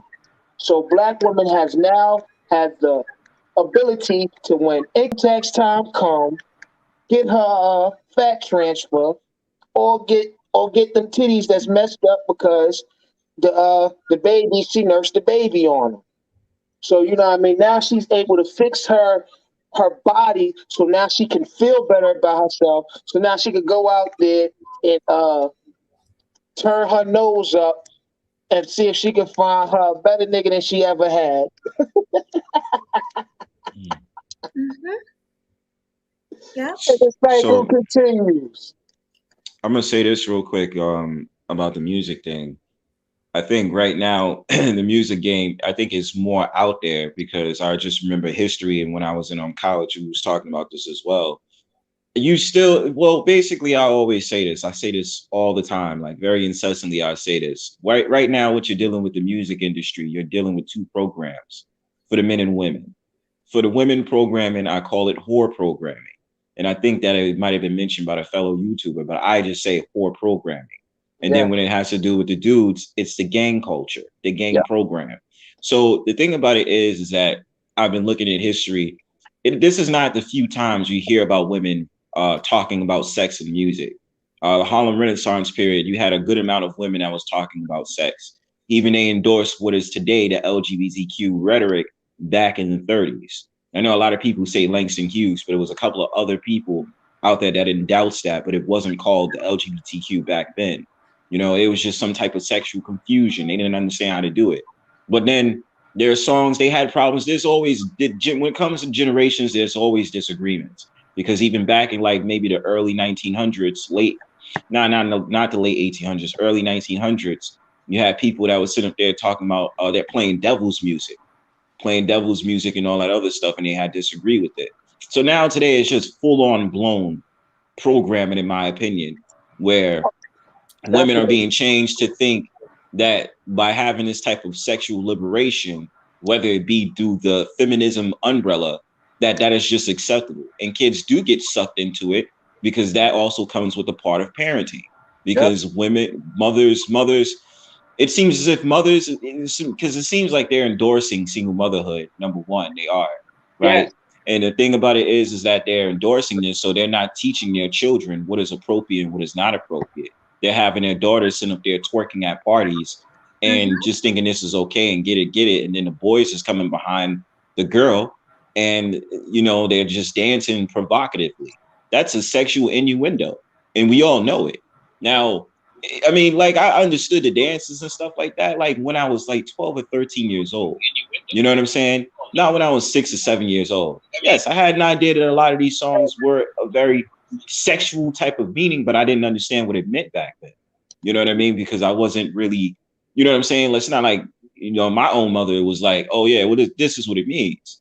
But at the same time, like a lot of people are just not going to, I guess, how do I say it? They're not going to have their child be aware of what they should be listening to and what they shouldn't be listening to. A lot of people are just motivated by the media in general. So a lot of people say role models, role models, role models, but at the same time, it does fall back on parenthood. What are you Parents, teaching your children? first role model. Right. So That's what you see, and it's just like, yeah, I don't agree with it, and that's the reason I listen to a lot. And I feel like if you speak to a good amount of these millennials, such as myself and Melody, we will tell you we usually listen to older music. Like for instance, I usually listen to '90s music, right? Me too. That's And the a lot of the times, like before I begin my show, I'll usually play a lot of old school artists that's underground. I'll play underground artists from this era, lo-fi beats, like I said, 70s and 80s, because you know what it is too. We have to. I think I'm gonna do a study on this because there's a couple of things I'm gonna study anyway. Frequency and the way that music makes you feel, and how music will make you generate a movement. Because we all know music is a mood shifter, right? So it's a mood shifter depending on what the song and what the content is. It does establish your mood and how you're going to move. So you can only guess that if a song is talking about pop my pussy and this, that, and the third, what is that going to put in the psychosis of a woman's mind? And if it's sitting up there talking about gang this and gang that, then I'll shoot and I'll put a bullet hole in you. You can only imagine what that's going to put in the psychosis of a man's mind. It's Mixed going with to make them want to go outside and do some stupid stuff and want to punch somebody in the face. mixed with the drugs and liquor. why Exactly. the it's just a sad thing with the music. All right, we got somebody else coming on the panel. Welcome them It's to just the a panel. sad thing. Yeah, salute, Hey, family. well, it's Daddy. Hello, Peace, Melody. bro. How you doing? Salute. Yeah. Gotti, let Excalibur just finish what he was saying real quick. Oh, no problem. All right. No, yeah, I was just saying that as far as it's sad in the music. You know what I mean? That we are. It's hard to say because it's gonna keep cycling. In my era, it was Foxy Brown and Little Kim and Queen Pen. Now you got Cardi B and Megan Thee Stallion. You know what I mean? Horror music always be horror music, and gang music always gonna be out there. It's like we ain't gonna be able to get rid of it. I don't. I don't even know what else. I've been sitting here listening, and I've been thinking more and more. I just see doom. I see doom on the horizon. But we got to work together and get this shit fixed because that's the only way it's gonna get better. Especially if we keep putting kids out here. We keep making kids. We need to try to start fixing this shit because right now they making killing music. All the shit in their music is is drill music. They call it drill music. Drill music, aka kill music. Everybody running around with a strap, and all the girls ready to turn around and take a picture with their ass, and with the women. Let me just drop one more thing on women. I'm gonna leave their ass alone for this go. A woman right nowadays, a woman don't want a fake bag. She don't want no fake shoes. She don't want no fake nothing for shit that she puts on her body. But she want a fake butt. She want fake hair. She want fake nails. She want fake lashes. She want fake titties. She want Botox lips. She want Botox cheeks. Until the woman get their asses right, the world gonna be broken. And that's about it. I agree with that. Gotti, you had something you wanted to say, Gotti? Oh yeah. Salute Salute. to the panel. Yeah, how you doing? All right.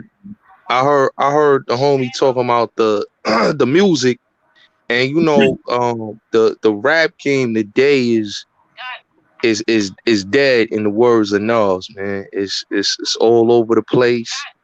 You got dudes talking about how they like to kiss other men. You got men dressing up as women.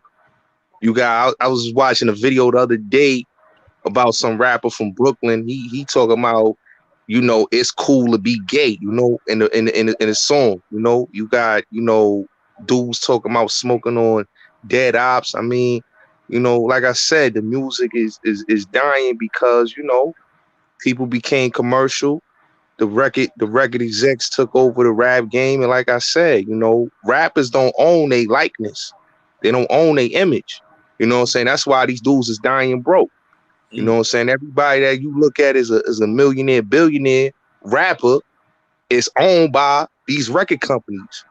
So it's a myth that these dudes is getting paid like that. You know what I'm saying? You got a bunch of gatekeepers, you know, in the rap game, you know, like a lot of dudes like Jay-Z, but Jay-Z's the reason why the rap game the way it is. Let's be fair. Why you say that? You know? Hitman Oh, Pope. yeah. I agree.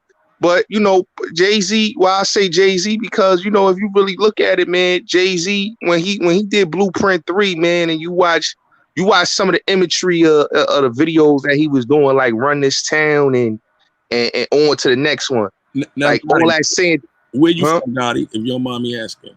Oh, I'm from Brooklyn. Okay, I'm from Brooklyn. right. So okay, go ahead. Yeah, so if you look at the imagery and like on to the next one, like you see all the demonic stuff that was going on in the video. Absolutely. You know what I'm saying? All the symbols, all the bottomist symbols. You know what I'm saying? Things that you seen in rock music and Merlin Manson videos and Black Sabbath and all Absolutely. that. And then you see it in a black artist like Jay-Z that's promoting this. You know what I'm saying? This is why the rappers is doing what they doing. So you get a Tyler Creator, you get a Lil Nas X, you get all these artists because they influenced by Jigga Man, Jay-Z. Rick Rubin. So yeah, Rick Rubin. You know what I'm saying? So all this that's going on in the game, you get all these rappers that's talented. They not getting pushed because they not going for the okie doke. They not sipping the Kool-Aid. You know, that's why now if you look, everybody signed to Jay-Z, everybody signed to Rock Nation. If you ain't under that management, you ain't gonna get promoted as an artist. You know, and I know a lot of rappers, you know what I'm saying? And one thing I tell people is like, to keep it real, you gonna have to kiss some ass to be in the game, or you gonna have to go like everybody else do, compromise. And that's what a lot of these dudes do. They compromise their integrity. None of them, they want to be hot, they want to be famous, and they want to have the money and the cars and the chicks. You know, that's why Nas said, and you're the man.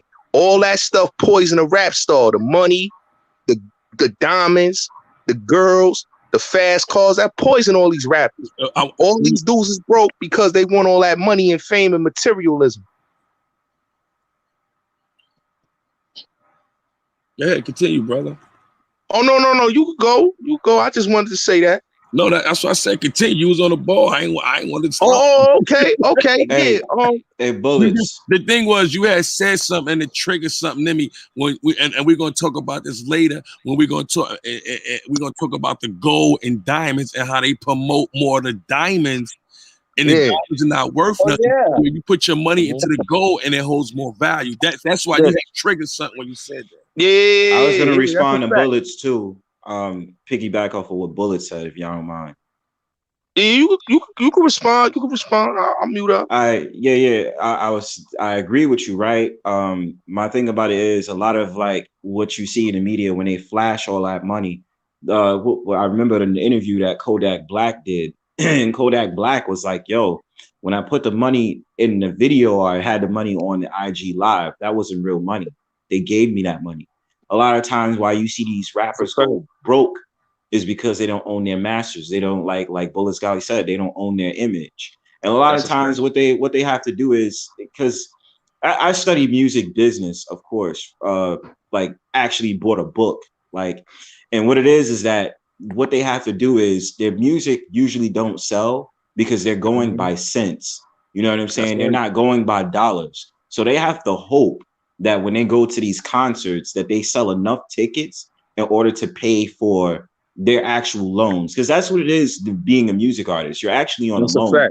That's why they tell you advances and all these different things, because they're giving into your craft of what they want you to be. Hey, family, you want to know something? What you just said is absolutely right, because they give you fake money and they give you jewelry. So the jewelry you wearing in that video ain't really your jewelry. That's the jewelry. It's all loan. It's all lease for you to rock for the video, and then them jewelers is taking them jewelry right back. When they give you them watches, them chains are taking it right back. They show it off, right? They show it off, and the thing about it is, a lot of these rappers are dumb because they just sign contracts. That's the reason they always get fucked in the industry. I didn't watch it so many times. And the thing about it is with these rappers, or if you want to say singers, the thing about it is that, yeah, like I said, they're always on loan, but they have to figure out how to pay for studio time.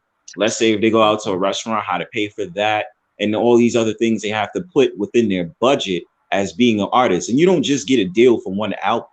Like you're getting a deal for multiple albums and all these different things, or your singles. That's why you have to make sure that, you know, when you're putting out these records, you got to hope that they sell. And that's why a lot of times you see them get endorsement deals with not just within the industry of music or collaborations, also the fact of the matter that they have to do all these different things, like go to a clothing company or build their own brand when it comes to clothing or perfume, or all these different things, because of the fact of the matter, what they're getting paid off of their music is just one set of income that's very low. Like we're talking CD, what is it? I believe CD Baby or something like that. That streaming service, you're only getting cents out of that. You're not even getting $1. So imagine you have to sell 1 million records in order to establish having a sufficient income. And a lot of it's like that's why they don't learn, man. And a lot of these dudes don't read the contract. Yeah, a lot of them don't read the contract because they so, you know, I'm gonna keep it real. You got a lot of dudes that come from poverty and they just looking at they getting $1 million, which really they not getting $1 million. They getting 200,000. That's what they really giving them dudes. They paying them 200,000. So all that is for studio time and the video budget. All that is that. So if them not coming in, Gotti. What happened? No, something happened with Gotti. I don't know. Gotti borked out. Yeah, he borked out. Man, let me do a quick plug. Shout out to my boy Trax NYC Jewelry. You know what I mean? I was talking about the jewels and the diamonds and the gold. You know what I mean? So you know, Trax. Shout out to Trax NYC Diamond District. You know what I mean? Go down there, everybody, get yourself signed. See Josh, he gonna take care of you. And yeah, stay away from the diamonds. Stock up on the gold. Go heavy on it. And that's that. What was the word you said? It looked like sugar. Yeah, stay away from all that sugar on the metal, man. That shiny ass sugar.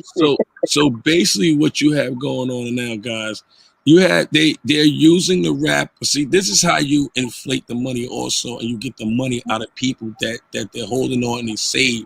You had them put money into shit that's not worth nothing.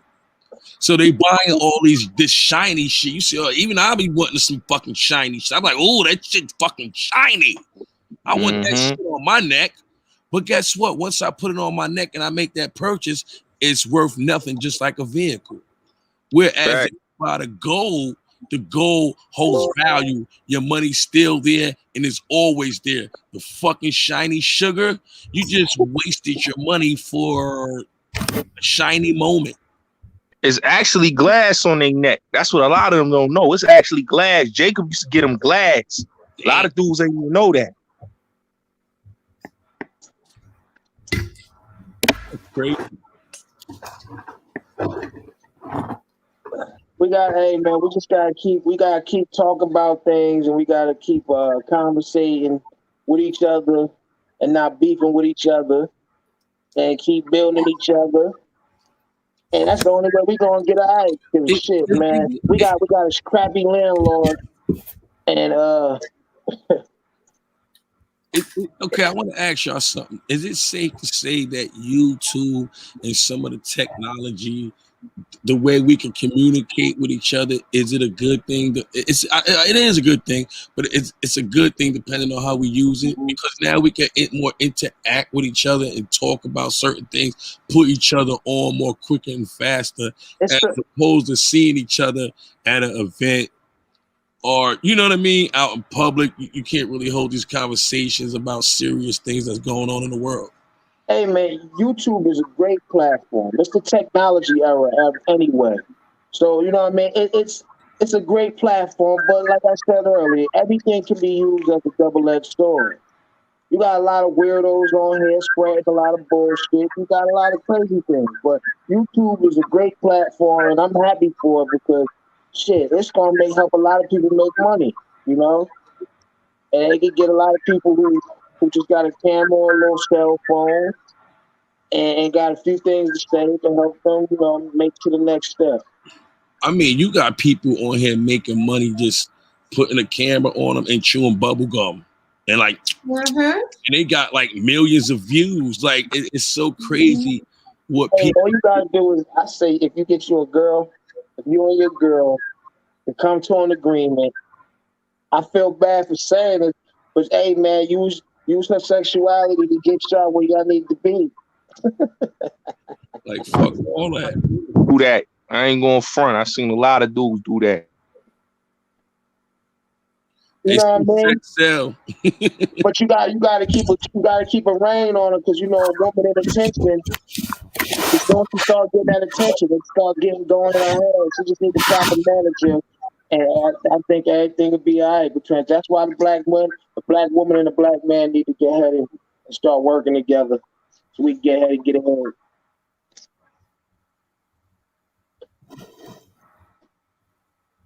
Word. So, John, have you ever thought about becoming a content creator? Nah, I just I want to go on people's shows and shit. Come by, Excalibur. come by, start shit, and you know what I mean. And that's it. Like I said, I just want to try to see whatever I can fix out here, because I got little ones coming up out here. So you know what I mean. Whatever I can fix before I get the hell up out of here, you know what I mean. That's what I'm gonna do. So we gotta get you on a Sweet Melody Speak show. Yeah, I would love to interview you on my show if you're down for that. Hey, man, I be going hard on women, man. That's all. I can't. I love my black women, but hey, man, I hold them accountable because I be needing them to act right. Wait, I didn't hear you. I'm sorry. I said I love my black women, but I hold them accountable. So that's what I mean. So I be going. Don't worry, it's motherfuckers on there go harder than you. Yeah, we go hard on black women over there. So I ain't disrespectful Yeah. to them, but I box them in. it's okay. Yes, I don't really have any black women on my channel. She only All has black like a women. few. And the thing Yeah. about it is those women think alike to her. Like you're not gonna really see so-called black women as disruptive and think that, black men I ain't like the shit. disruptive ones. You know what I mean? Yeah, Controversy sells, though. We but need those, because those are the ones we need to fix.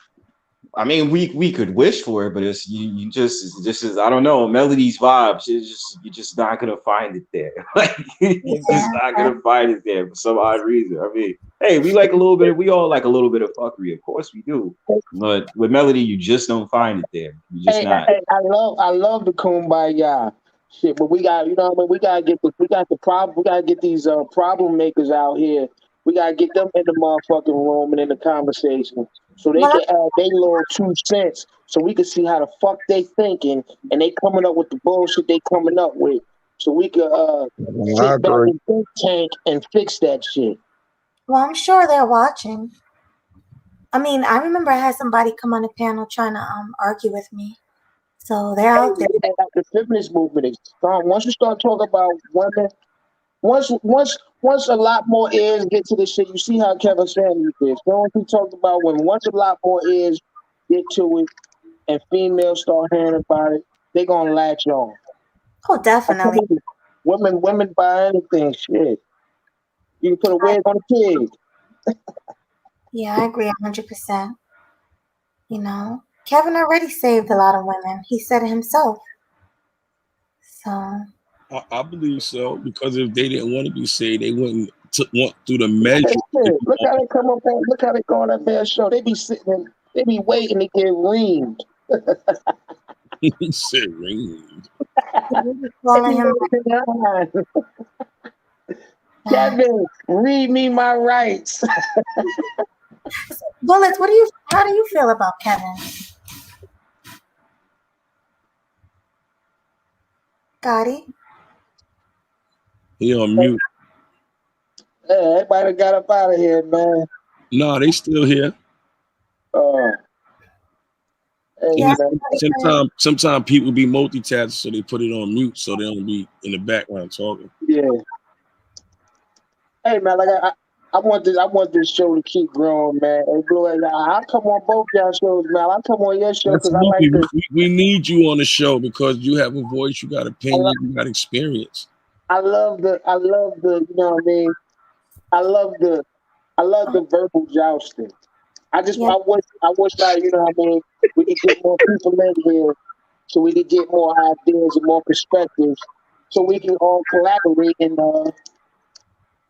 see what's going on. Get rid of the they also, landlord. and they also have shows too.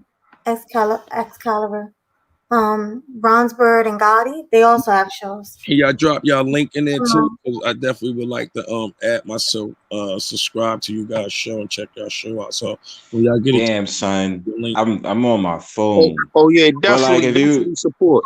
yeah, man, just type in Bronzebird. Usually every Friday, I have something called Brownstone Powwow. But yeah, in Bullets Gotti, I know I'm familiar with Bullets Gotti. I don't know if I'm subscribed to him, but I definitely will if I haven't yet. definitely subscribe. And that's what it's all about. Everybody just supporting each other. Definitely. Hey, bullets. You how do you feel about Kevin Samuels? Oh, Kevin Samuels. Yeah. He cool. I mean, he cool. You know, he cool. I like his style. You know, I like his style. He entertaining. You know, people don't. I know a lot of people be hating on him, but I don't see what he be saying is wrong. I mean, a lot of people. If it ain't for you, it ain't your cup of tea. Don't watch. That's the way I look. Yeah. If it's for you, watch. So you can't hate on somebody that's doing their thing and speaking truth to women. You know what I'm saying? People gotta be in reality. We a lot of times, a lot of these ladies don't be in reality, they be in fantasy world. So what he telling them is some facts. A lot of dudes I hear that be jelly and trying to diss dude and talking about dude is this and that. And I don't care what a dude did in his past. If dude speaking facts, he's speaking facts. Why would I Nah, hate on he the can't next get man away with speaking the truth? anything. Sorry for the interrupt. He can't get away with anything. Nothing is acceptable. Some shit he can't be overlooked for in his past. But he is helping them, so you are right. But you know what I mean? If Yeah. something come out about him that's questionable, we gonna say take the man's word, but the messenger, Nah, I agree. Listen, Excalibur, I agree, family. Like I saw some, like I was watching YouTube and they was talking about how dude was a cheerleader. yeah, I If dude seen was a that cheer, too. Yeah, if dude was a cheerleader, listen, if he want to look like ready to from the world and got the JT Taylor shag and all that, I'm not hating on the dude. That was the '80s, man. Like, Yeah, why dudes hating on dude because he was dressing different and he was on some Prince shit and he was a cheerleader. Like, come on, man. Like, people need to stop hating on what dudes is doing. If he doing something, talking to females, putting them on game, telling dudes to get on their game, then let that man do him and get his money. Stop Mm-hmm. hating on the man for getting his bag. I agree. And they want to pick up an old picture of him and say he's GA. He's It's just a shaming tactic. That's all it is. yeah. Mm-hmm. I They mean, always he was want. just different. What's the hating on? Listen. Prince used to walk around with his ass out, and he had more females than a lot of dudes. So Mm-hmm. so they gonna hate on a dude for being different? Like, come on, man. You said It's you a, said you said Jasmine Guy or Prince. I'm talking about Prince. Prince. Oh, I thought they was the same person. No. Jasmine Guy. Oh, that's not nice. Jasmine Guy is the actress from a different world. Hey, what's the joke? I'm fucking with you. Oh, my fault. I was like, what? It's like, what? But I mean, look, Kevin Samuels, what they do to Kevin Samuels is a shaming tactic. And I mean, like, he holds his own. Like, I'm just, this is what I mean about how they don't take the so-called black man seriously when he stands in his masculinity. It's always the same old thing. He's a G-hay. Something's wrong with him. He's Yeah, broke. And this, that, and the third. And it's ironic because I ain't gonna say Melody's friend, who I'm not gonna say, she'll defend him to the death. You know what I mean? But it's all love. I was saying, like, it was that one panel I remember I was listening to, and the woman that was against Kevin Samuels was just doing the same old thing that I expected her to do, calling him G Hay. And because he goes along with that rating system, They were sitting up there talking about he's an adjustable 3. Then you seen a video with that lady, believe Jessie Wu, who sat there and was talking about calling him stupid names like a chicken nugget and all this other stuff. They always bring out all these corny ass antics in order to go against that man. And it's just like, dude, I can understand if you disagree with his message, but like, what have y'all done to change the paradigm? Not a goddamn thing. You know what y'all did? Y'all sit up there and blame all day, especially towards so-called black men, what we've done wrong. That's why when you see these dudes and these women out here talk about what they're talking about, you got to hit them where they hurts. You got to ask them what their content is about and what is they doing. More than likely, they ain't doing shit. And going back to the Kevin Samuels things or things that's related to that, especially when I analyze, especially dudes, not to talk about labels again, but when you analyze these dudes that's anti-manosphere or anti so-called black men being masculine, they don't hold no weight. It's the same old thing. Oh, they did this, they did that. But ask them what they're doing, what their concept is about. It's actually about going against men who stand in their masculinity. They're not changing nothing. Oh, I mean, you know, you gotta look at the media. You gotta look at what's going on right now in this agenda they got on black men. They like docile, you know, feminized black men. And I'll be hearing them talking about you gotta be in touch with your feminists, you gotta be in touch with all this and that. And I mean, listen, man, what black man that was raised by men or just been around men their whole life gotta be in touch with a feminine side?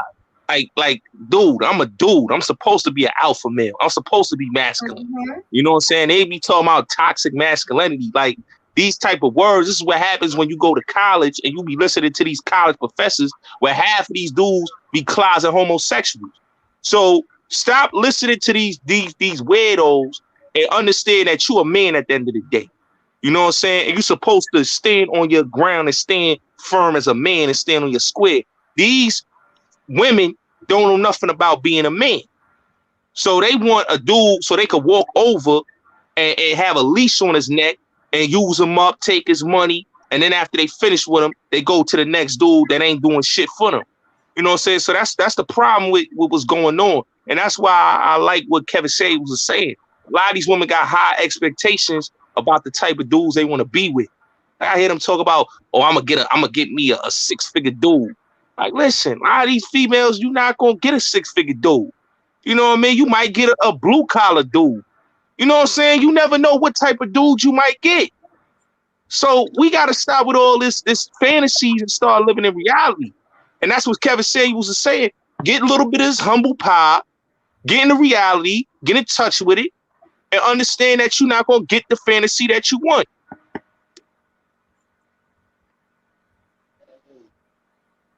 It's hard for insatiable women to understand that.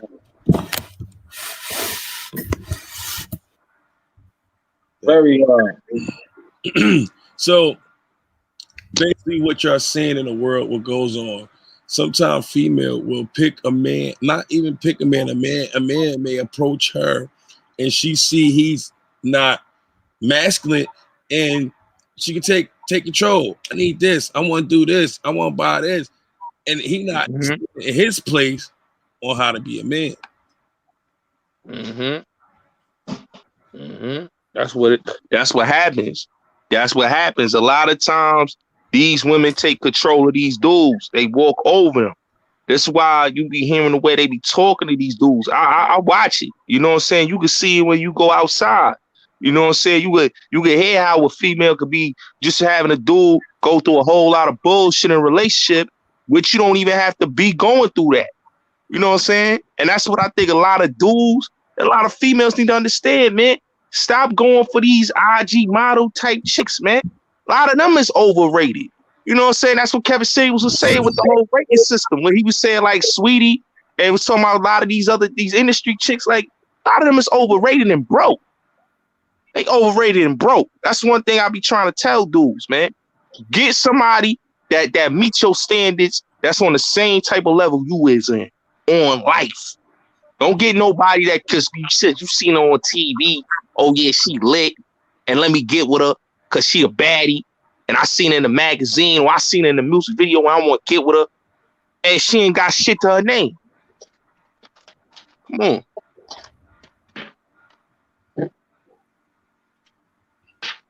It's deep. Anybody else got something to say? Man, I try to stay. I'm trying to stay up off it, man. I'm trying to be easy on my first time on the air. I ain't going. You don't want to get a letter in the mail? You know what I mean. I'm just trying to speak. I'm trying to speak good stuff into It goes back to this. It just go back. We gotta speak in codes. We gotta. That's another problem. We gotta have our own language. You know what I mean? I can say nigga, but I can't say something else. I know. What the fuck? Explain that to me. Hey, Rivers, come up on the panel. Hit that link if you want to come up on the panel. The link is right up there. Hit that link. Come on the panel, Rivers. He said a relationship is still business. Hell yeah, relationship. Come on the panel. The relationship business? Yeah, that's what Rivers said. As far as what? What kind of relationship? Oh no, I'm trying to get him to come on the panel. Hold on, Blue. Everything about business. If a woman ain't handling her business as a woman should to you, you know what I mean? You're gonna cancel your business with each other. The business deal is over with. Oh yeah, everything about business. That's a fact. I mean, that's basically what Kevin Samuels be trying to promote. You need a relationship because a lot of these women are saying, I don't need no man. But in reality, you do need a man. Hell yeah, they do. You don't live off of one salary. You need to live off of two, especially as a woman, because women make way less than men. These women gotta get themselves together because they keep poisoning all these young girls. They poisoning all these young girls with all this dumb shit, and these young girls going out here and wasting years of their life, getting ran through, and then by the time they hit 30, they think somebody want them. Hey, Excalibur, you know what the problem is? These chicks, they can't sell that pussy no more. You know what I'm saying? They can't go out there and basically, give these dudes, trick and have a trick on them. They getting old, they getting washed up, and they want to relive their glory years through these young chicks. That's what it is. That's why they come on YouTube crying about what a dude did to them. They ain't crying about that they need to change their whole life and get their shit together. That's the problem. That's why they come on YouTube always talk about, oh man, these dusty dudes, why they do me like this? Like, ain't nobody want to hear none of that shit. You knew the type of dudes you was dealing with when you got with them. So don't come on YouTube and trying to tell these females your life story. You got trauma, go to therapy. Straight up.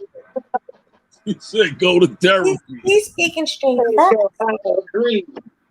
I agree because these women be swearing they so traumatized, but they be steadily moving forward with relationships, and then be having kids out of these relationships that they entered into in trauma. Facts. So is it safe to say when these females go on Kevin's show that they're basically going to therapy? Yeah. Facts. They're basically looking for therapy. They looking for a daddy. That's what they looking for. They looking for daddy that they ain't even had. That's their daddy. That's their daddy. See, a lot of these chicks don't got a daddy, so they going to a dude that's an older gentleman in his 50s, and they look at him as a father figure. So they want that daddy advice because they ain't got that daddy advice from their daddy because they know their daddy ain't shit. That's the problem. And you can see when a female. My thing is this: if you're there, you were seeking and looking, and you're comfortable. They go there like, Kevin, why am I broken? Tell me why I'm broken. Can you please help me? Facts. They be wanting that man help, but you know what I mean? A lot of them come there with that cocky attitude because some of them be still thinking they can verbally joust. And they not understanding that he there trying to help them actually. He's trying to help you see reality and find somebody in your bracket. Well, this proves the thing. They talk on a soapbox because basically you're pitched with the idea you want the highest caliber of man you can find, which is the reason they bring up that high value man thing all the time. Now, I don't really care for the high value thing. I mean, I'm not gonna knock the dude's hustle. If that's his lane, that's his lane. But the thing about it is when they talk about high value man, if it's the 100K as a standard, he already said this. They understand that there's not a lot of men that make over 100K. Now, the thing about it is with women, because they're opportunists, they look for the highest caliber, like I said before. So they want to always say, "Oh, I can't find a good man." No, you can't find a good man that's in what you envision a good man to be. Now, the thing about it is like when you have these women that just go on Kevin Samuels to argue, that's just because of the fact of the matter, they want to find something to argue about because they want something to be negative about and say, "Oh, he disrespected me and I'm going to sue his ass because he disrespected me." It's simple. At the end of the day, all you do is see the fact of the matter, they have something against him for saying exactly what he's saying. And these women out here notice that because they can't even take advice from their own women. These women out here that promote that level up bullshit and all this other stuff ain't nothing more but them saying that I'm certified in the field that I am because the fact of the matter, I make more money than so-and-so and blase, blase, blah. But most of these women can't even take advice from their own friends, let alone these random women on YouTube. So Kevin Samuels being a straight chaser, it's just a fact of the matter, this offers them the opportunity to have an understanding of what they should do. Now, Excalibur, we was talking the other day about that, about high value. Break that down for the show. I don't agree with the whole high value thing because high value they just think of value in one term. All right, check this shit out. I'm gonna use Dwayne Wade. Dwayne Wade is a millionaire. Dwayne Wade is not high value. Now pause. Hold on. Do anybody think that Dwayne Wade is high value on the panel? Mel? Monetary wise, he is. Hold on. I want to get what people's opinion before you go into it. What was the question? Do you think Dwayne, what's his name? Dwayne Wade. Do you think he's high value? Gabrielle Union. It's a no or yeah He's question. making 6 figures or more, yes, but I don't know enough to. That's it. You stated. Okay. Anybody else think he's high value? Okay. Now, Excalibur, break it down. Dwayne Wade is a millionaire. Yes. Dwayne Wade is ready to allow his son's penis to be cut off. What do we call valuable? Just money? Character. Is character not valuable? Class not valuable? Honor. Leading your child. You ready to have your son dick cut off, but you're a millionaire. High value is all mixed up. See, Kevin Samuels, that's the only thing that I disagree with that he kicking. And that's what we was talking about the other day. Telling girls that $100,000 shit. That $100,000 shit don't mean shit. I could make $60K and have everything paid off. I'm good, bitch. I could provide you food, car, clothes, medical attention, transportation, and entertainment. I got everything you need here, but I ain't making $100K. I'm high value like a motherfucker, and I'm gonna take care of these kids. Kevin's definition of high value is someone who makes $100K or more. And what we money don't mean shit. Not based on money, it's based on character. Money don't mean shit. That's what I'm saying. That high value $100,000 shit don't mean shit. Like because Dwayne Wade a millionaire and he's willing to cut his son's dick off. Okay, so anybody else on the panel agree with that statement that he just said? Say that again. I said, anybody else on the panel agree with that statement that Excalibur just said? I think they are mute. What about characteristics can also make you a high value man? Yeah, he's basically saying it's not about money, it's about character. What are your thoughts on that? My thing about it is when you're talking about the high value man, it's different factions into what explains what a high value man. You get down to the core of it, it's just a man that can really take care of himself and can be able to do something on his own, enough for him to have a woman that's on the same program. That's what I view as having. But But if he's not making 100K or more, how is he going to be able to take care of a whole home and family? That's 100, bullshit. Kids? 100K, That's 100K. bullshit. Hold on, but 100K. That's the reason I don't really go for a specific amount of money, because let's just say you're in a field that you want to be in, but it's not making over 100K. Can you not be a high value man because of that? That's all reason I don't really care for that. The thing I'm about just it is, saying, it's men right now. It's men right. I'm sorry, Mel, but it's men right now that's probably making 70,000, 80,000, or even making less than that. If you're established in the middle class and you can take care of yourself, that's what I define as the standard of high value. Not if you're out here struggling out your ass and you can't afford to take care of yourself, or let alone be in the field that you want to be in. Hey, Mel. That's the reason wait, that it goes down and hold on. But what we're saying is money does not define a person being a value. You know I what's agree. happening? This was happening with Mel. Mel is trying to say this Wait, because hold on. Give him the duck. What's the guy that fucking duck? What's the duck? McScrooge McDuck. excuse me. oh, Scrooge. oh What, my God. Hold on. I understand what this what Mel said because Kev does this. Kev says that the way society is set up, you ain't gonna be able to make it unless you making 100 or better, and that's Right. fucking bullshit. Everybody getting by in the hood and they ain't making a buck. They're just getting by. But You saying ho. It's getting by. This motherfuckers out here driving. This motherfuckers driving new cars. Motherfuckers out here. They getting their first time homeowners loans. People doing good and they ain't making a buck. I guess he's saying in People are order to live CEOs. comfortably. People are CEOs making 70,000. Niggas is motherfucking construction workers making 60,000, and niggas is doing pretty good. So that 100,000, that buck shit is full of shit. And now those men make it. Go ahead, man. I was gonna say, I guess he means in order to live We can't comfortably. guess. We can't Like guess. when you retire, he's talking about retirement and all that. When you get up to retirement age, you have your family or whatever, you want to live comfortably. So he's saying in order to get by, you have to be a high value man, you know what I mean? You have to make 100K or more to live comfortably.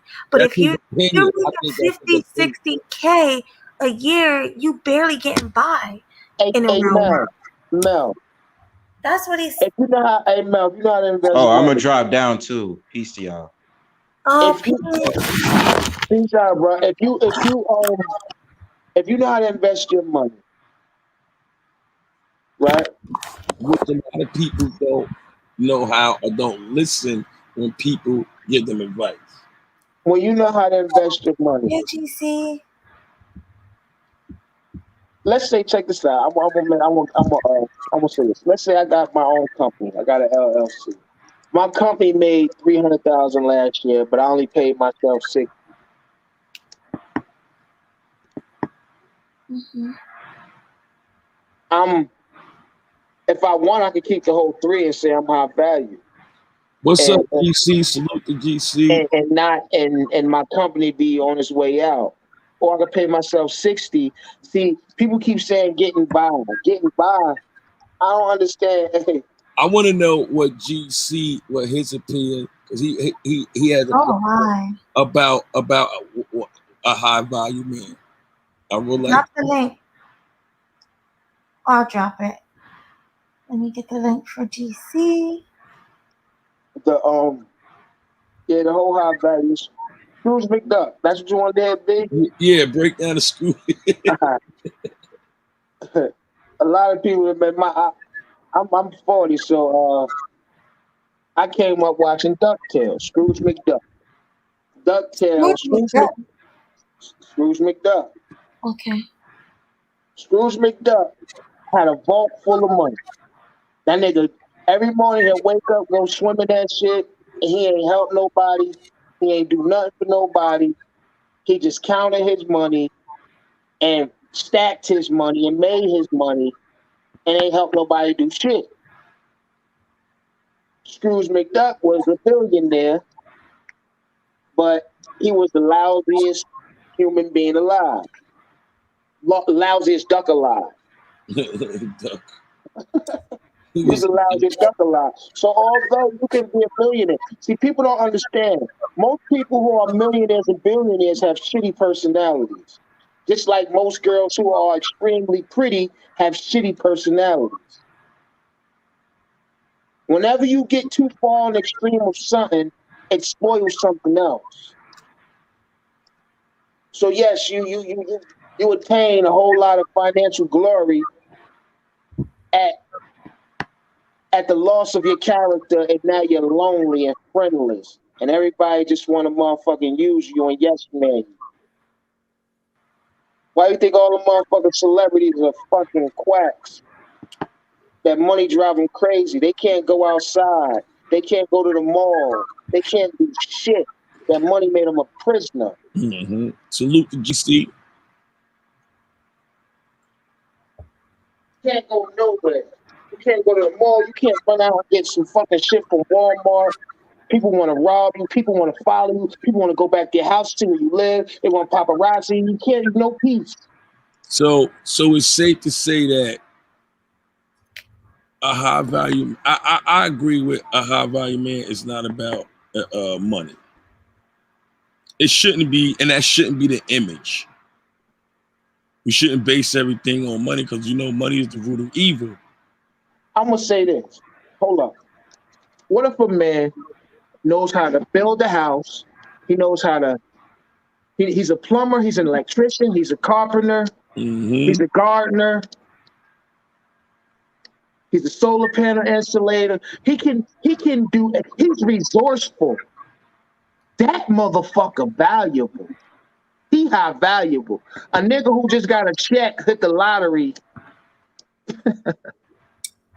Hey, we gotta change our whole motherfucking mindset.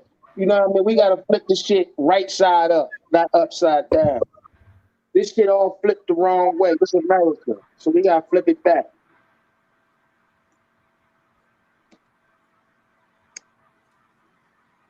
It'll get there soon, man. It'll get there. Hey, it's gonna get there just like this, talking about it. More people hearing about it. And more people be like, oh shit, that's the way I see it too. You gotta, you know what I mean? People gotta understand they're not alone in their feelings. And other people be having the same type, other people see the same shit going on. All right. I want to switch the vibe up. Excalibur. Where you going? I want to get into let's get into this money. I think, let's get into this money. Let's educate some people a little bit. Do you see us up on this topic if he's in the chat? All right. Yeah, when he come up, we could go back to it, but I don't see him in the chat. And John River? I would love to get his opinion. I listen to him, a lot, so I would love to get his opinion. But we're gonna go into dogecoin. Okay, I'm gonna go on mute. Okay. All right. What? I mean, right now, I want people to understand we're moving into the future. The dollar is going to be useless soon. That's why you got credit cards. That's why everything is done within a swipe. I could go on my phone, go on Amazon and just swipe and then it's being delivered.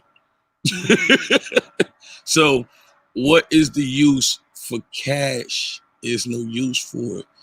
All these companies are about to start to accept cryptocurrency. I don't know. Well, if you go to some gas stations or you go to some places, they already have Bitcoins next to the ATM. So I want y'all to see it's coming.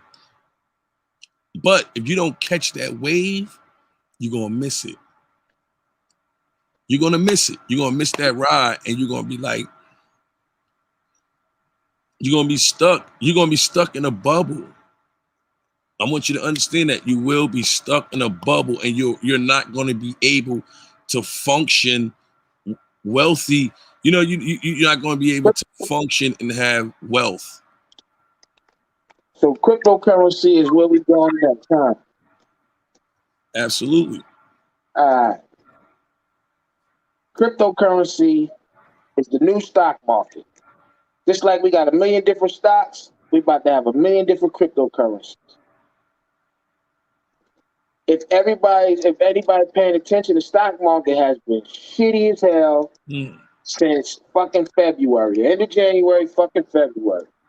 So a lot of people are putting their money in the Bitcoin, Ethereum, Dogecoin, Ethereum Classic, Bitcoin Cash, and all that other different things.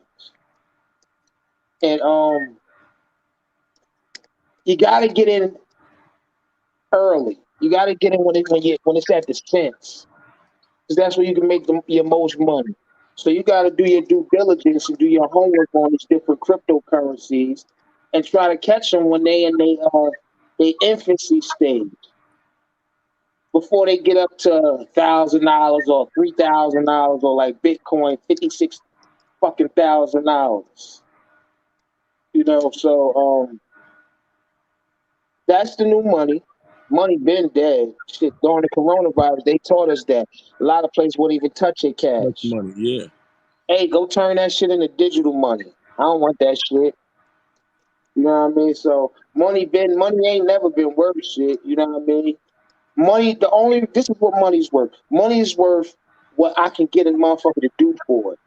So money is dead. They make you go out there and go to work for it so you can get it.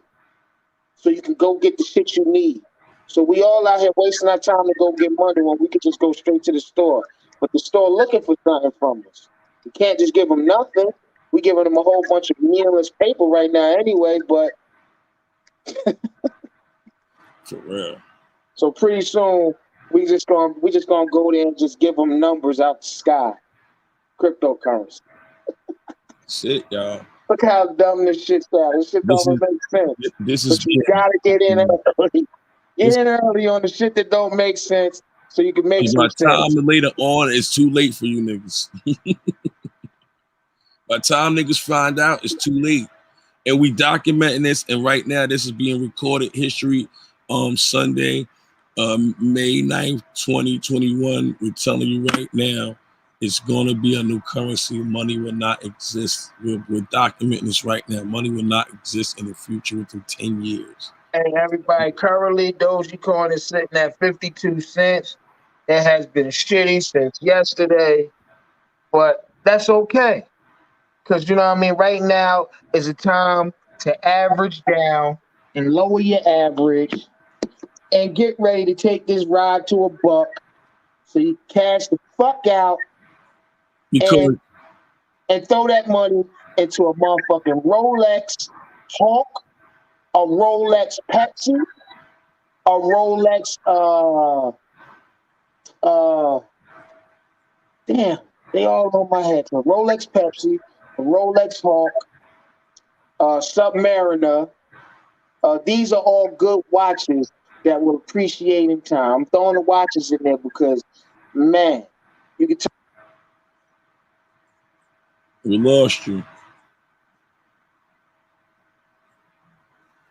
All right, we lost Excalibur for a minute. But my thing is this: if you got money in the bank, it's not doing nothing in the bank. You know what I mean? It's not doing nothing. You're not getting no interest like that on your money. Whereas with crypto, you could buy penny shares and that shit can go up 10, 20 cents. You made a couple dollars more than it's sitting in the bank. You know what I'm saying? It's each one teach one. It's some people that bought it at January was like at 6 cents. Some people might have bought it at 5 to 6 cents. Right now at 50 cents, they got I know somebody that cashed out like $70,000. I don't know. You know what I mean? You're not getting that on a return in the bank with your money. Understand that. Understand that. So everything that everybody doing, I urge you to. There's other sites, but you can deal with Robinhood, and I urge you to download Robinhood and invest $100. I tell people just invest $100. A lot of people, a couple of people I told to invest into certain things. I helped them out, and I told them just put 100. They called me back and like, yo, whoop whoop whoop. Like I made an extra 100 on that already. Like I told you. Now from there, it's up to you how you want to invest your money. I can't tell you how much to invest, but I will advise you to just invest $100. And then once you go there, you on your own. That's it. You know what I mean? So, yeah, you back? Oh, you got knocked off. So that's what it's all about, ladies and gentlemen. We touched on waiting for Excalibur to come back. He definitely gonna start being on the show. We're gonna start doing these shows more. Shout out to Sweet Melody Speaks. He's definitely gonna be on her show. We're gonna set that up for her. For her to be on her show. She wants him on the show, and yeah, Melly Mel, she back? Mel. Yeah, I'm back. I'm just on Oh, okay. mute. Yeah. Yeah, hey, Blue, man, I'm about to get up out of here, man. I love the show tonight. You know what I mean? Thank you for coming on. I can't wait to the next one. And as I said, man, everybody leave me with your problems. I'll remove the sword from the stone. There you go. Can't get no thicker than that. Well, go ahead, man. Good night. I appreciate you coming on the show. Excalibur, Good night, he's a Excalibur. ghost. You can't go find him and figure what page he don't have that. So the next time we're gonna get him on a Sweet Melody Speaks show. Melody, you ready to have him on your show? Yeah, of course. I'm always ready. All right. Just I'll be asking you some interview questions, and I want you to be straight and forward, and make them mad. Put some questions together that you want her to ask you. Oh, thank you. Yeah, good We can idea. take it from there. So what you want her to ask you, and then we can take it from there, and get this shit on the ball, man. Yeah, man. To another evening. I'll talk to my black people tomorrow. All right, salute. All right. Good night. Peace. Peace. Yeah, so are you about to shut it down too? Getting a little tired. Second, I just want to shout everybody that came up, everybody in the live chat, everybody that stopped through to view. I appreciate y'all. You know what I mean? Shout out to all groups. What's going on? And on the YouTube. I like the when I listen to, even when I go and I listen to the Manosphere, I like to see sometimes I'm listening to people and I like to see black men interacting with each other on positive levels and positive notes, talking about things. That's great. I love that because I would love to see our people talking and building than out here hurting each other. Mm-hmm. So it's always a good thing to listen to people and to talk about things. I just want people to talk more about how we're going to solve these problems and each one teach one on getting to this money and like Excalibur said, getting rid of the landlord. When we talk about certain things, we're not putting ourselves or putting others that's listening in a position to get rid of this landlord. We in a crisis. We need to get rid of the landlord. And sometimes I'm aggressive about how I feel about things. You know what I mean? When I was a kid and I went to school, they used to call me Malcolm X as a kid. They used to call me Martin Luther King as a kid because I always stood up in my class for what I felt that was right. You know what I mean? And that's just who I am as a person. So I just want everybody to focus on how we can get to this money, solve these problems, and get rid of the landlord, help our sisters, talk to our sisters, talk to our brothers, help our brothers. And it's a beautiful thing, man. It's really beautiful to see everybody trying to help each other because we all need each other. We all need each other. That's why we here now. We talking because I need y'all and y'all need me. And that makes it where we need each other. I need to hear what you're saying. You need to hear what I'm saying, and we could collectively figure this stuff out, because we don't need to be out here killing each other. And that's what's going on a lot in the world. Black people are dying. You got cops killing black men, black kids, black babies. We here, we living, so we are a voice. We have a voice. We gotta protect the future and protect the past, and let's move forward. We gotta move forward. So, Gotti, you there? I guess Gotti not there. Sweet Melody Speak, you got anything you want to say? Well, I just want to say thanks for having me on your show. It was a really good show tonight. Definitely looking forward to that interview with Excalibur. Absolutely. He talks a lot. I'm gonna make He sure he has put sense. the questions together. And I was at his house earlier, and he was like, "Yo, I was supposed to be on your show 2 weeks ago." I said, "Boom, I set the show. We're gonna do it tonight."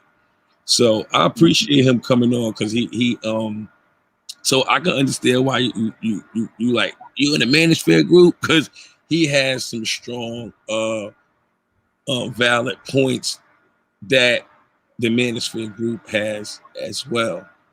Well, the only reason I really asked him that was because he said Kevin Samuels. He'd been watching him for a while. So I'm like, even before he blew up, you know, and he was Manosphere before he blew up. He still is. So that's the reason I said that. That's dope. Mm-hmm. But black men, we need to take over. And I think the cryptocurrency is a form of us trying to take over. I know someone that, I'm going to tell you a story. I know somebody that bought some Bitcoins at like 900 a share, $1,200 a share. They are in prison, but they're currently a millionaire. Like if you look at it, went from 900 to 50,000. He's a millionaire. So what I'm saying, I want to play a part in pumping you guys up to be a millionaire. I see y'all being a millionaire. For people who think they probably never could touch a million, I want to make you a millionaire. I want to make you a believer. I know you can be a millionaire if you listen to a few things that I'm trying to tell you to invest your money in. We can be millionaires, and we are millionaires. I feel like I'm a millionaire if I'm broke. So to have $1 million on top of that, it'd just be a beautiful thing. My goal is to make you a millionaire. That's my goal. To make you guys a millionaire and beat this Doge on your head, and not let these white people make this money by themselves, because they're gonna make it and we're gonna be left out, and we're gonna be in a way worse situation than you think. What's gonna happen? Look right now. When you go to the store, you got a bum outside, right? And he asks you for $1. And what that does to the people that don't have, before, when you got money, you always spreading love. Hey, like other day, dude was like, "Yo, you got a quarter, give him $4." You see what I'm saying? The money, I'm able to spread the love. But if I got a car and crypto, you can't spread that love to these people. How these people gonna start acting? That's gonna make them even hungrier. That's gonna make them hungrier, because they trying to get rid of people who are poor and don't have and less fortunate. So you have to invest so you'll be able to help the less fortunate in the future. Because they're not gonna know. They're not gonna know what to do, because they are drugged up. So that's my final count on it, or how I feel about that. What's up? 360, what's up? Mr. 360. Hey, 360, step on the panel, man. What's good? Come on the panel. I'm drop the link right here. If you go up, you'll see the link. That's the link right there. Go up in the chat. You can click on the link, or if you just listening, cool. But I want to let everybody know, I can't stress this. Go to your phone, download Robinhood. Start educating. It's real simple, y'all. It's too. If you ever think you can't do stocks because it's too too much confusion. I believe you can learn it. You can learn it. All you gotta do is educate yourself with it. That's what I did. I ain't know nothing about stocks. I still don't know too much about stocks, but I started educating myself, listening to people. It's all about brainwashing. Just like when just like when you get a job or you go to school for training, you don't know how to do it. You don't know how to work there. But what happens? Someone train you. You get trained. So you got to train yourself. I want to train you guys to start learning to stop. And let's get this money. These people are making millions of dollars. And it's not that I need a piece. We all need a piece. We all need a piece of it. You know what I mean? We all need a piece of this pop. It's a lot of money in Bitcoin right now. I ain't going. Dogecoin right now. Yeah, that Dogecoin. That's where a lot of money is at right now. That penny stock. Yes, that's what I'm trying to tell you. And what I want to do is I want to create create a movement where we guiding each other into this. You understand what I'm saying?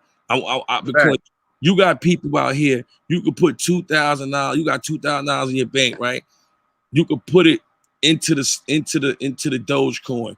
You could protect it by setting a limit for it to sell. The only worst case scenario is you'll get your money back, but you might have didn't make a profit. You probably missed it because it can go down and it sell, but then it could go right back up, and you might have missed that wave, but you still got your money. So you can protect your money. True. I agree. Now the thing is with the cryptocurrency, how you make your money, because remember, we're dealing with penny stocks. When something hits $1, that's when they say it's official a stock or something, if I'm correct. So if you getting something at 5 cents, 8 cents, and you getting like 30, 40,000 shares, right, y'all? Now, if this shit go up, like if it's 5 cents and it go up 20 cents, your money went up. It's better. Your money went up more than it would have been sitting in the bank. And your money just went up. Like, you see how you see them numbers just moving? That's how your money will go up. Oh, snap. You could put $4,000 in the day, wake up tomorrow and got $8,000. You tell me what bank doing that. I just want to make y'all a believer. That's it. That's my job. Yeah. I mean, I think a lot of dudes just don't understand. I be trying to tell people, man, it's about investing your money, at a certain age and a certain point in your life, you want to invest your money, not spend your money foolishly. This is what's wrong with a lot of dudes, even in the community. A lot of cats just want to spend their money foolishly, want to trick it on a strip club, want to spend money on clothes, want to spend money on bullshit instead of investing in generational wealth and on their legacy.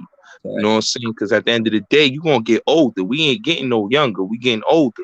So it's about thinking about what you're going to do for the next 10 years, 20, 30 years,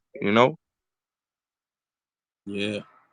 Mr. 360 said, where can you buy Doge? It's a couple of places you can buy Doge. I use Robinhood. Me and my partner, we suggest you use Robinhood because you can instantly put money on and instantly get it back. The other sites you gotta wait 3 to 4, 5 business days. So if something go up, you know what I mean? It's a time frame. So Robinhood is more of a easy access way. Now, Gotti, I would ask you, did you invest into Doge? Nah, I didn't. I've been investing in Bitcoin, but I've been a lot of people been telling me to do Doge, man. They say it's better because you're gonna get more money in Doge. So Because I'm gonna try to do Doge. see, this the thing. Don't try, do it, brother. Yeah. Let me tell you why. Because see, this how much not to mean how much you invest in the Bitcoin. I started off my investment started off at $10 investment, Okay. and I built it up to 1,000. I did the same thing. I did I did it like that too. Like I did like 100. Then you slow walk. You know what I mean? And Yeah. I made a couple dollars. I'm pretty sure you might have made a couple dollars too. But Mhm. this what I want. I want you to understand is this: one Bitcoin costs 50,000, right? Mhm. Now on Doge, it's 50 cents. So you get more shares. You're buying more. See, over there, you got that one. So if it go up, it go up. You're not making too much. You see what I'm saying? Yeah. On Yeah. here, you're gonna make more of a profit because you got more shares. Yeah. Yeah. I Oh, see what you're you don't saying. own a whole share over there unless you buy the 50,000 the coin for 50,000. So you Yeah. own that one. Over here, you're gonna own you can spend that same amount of money and then you like 1,500 shares or something like that. So now when it goes up, you know what I mean, and you sleep, you know what I mean, you looking at it, say you bought it at 55 and it went up to 70 cents. Mhm. You made a couple dollars. The more money you put in, the more you make. And guess what? On Robinhood, they match your money. They give you buying power. So say if you put in 4,000, you made 8,000 and you took your profit back, right? But you keep it on Robinhood, but it's there. It's not invested. They give you buying power and they match your money. So now you can have $16,000 worth of buying power and $8,000 is initially your money, but you got buying power. It's like they lending you money, and then that's how you could come up too by using their money. True. True. So my whole thing is I've been learning this. I did a little couple investments. At the end of the day, right now, it's my job to talk about it and teach it because I'm not going to keep it. You know what I mean? I'm not a person who like, I ain't going to tell nobody. I want to inspire people to invest it. You gotta buy Doge, bro. I'm telling you. Let me tell you something. Mhm. Put some money in it, right? This is the story. Put money in it, right? Mhm. In 5 minutes, I could have made $1,000 and took the $1,000 out that fast. You understand what I'm saying? And I was like, hold Yeah. up. And my man, I didn't like I said, I ain't know too much about it. He like, look, because when I put it in, it was going up fast. People was buying. So see, when people buying fast, the money, your money go up fast because people buying. Yeah. Might be spending 20,000 over here, 30,000. So now it's like just going up, and you just start seeing your money go. You're like, what the fuck? Oh shit, and it go down, and it go down, and it go back up, and then you got to catch it, man. That shit at that point. Mhm. Let me grab my money out and put that back in. OPM, and now you're playing with other people's money. So you take your money back out, and then now you OPM. Yeah. I just don't want people to miss this wave, man. That's all. No. That's a true fact. You know, a lot of people making a lot of money right now during the pandemic. You know what I'm saying? A lot of people that was basically, got laid off from work. You know what I'm saying? Or lost their job. A lot of people done basically, got caught luck getting that doing in Doge and Bitcoin, just catching luck and getting that bag and investing in wisely. You know what I'm saying? I think this is good. You know what I'm saying? I think it's good that people invest in their money. You know what I'm saying? I think more need to start doing that. Stop spending your money on the dumb shit and start spending your money on the right things. Because if you do that, what you're doing is you're gonna teach, the people that coming right after you, that you don't gotta blow your money on dumb materialism things, but you blowing your money on the right thing by investing in yourself and investing in your life. Exactly. Exactly. That's it. And at this point in life, the coin, if you see Bitcoin at 50,000, let's do some numbers. Just imagine, right? The numbers is crazy. If you bought something, let me get my calculator because I do dummy math. You know what I'm saying? Mm-hmm.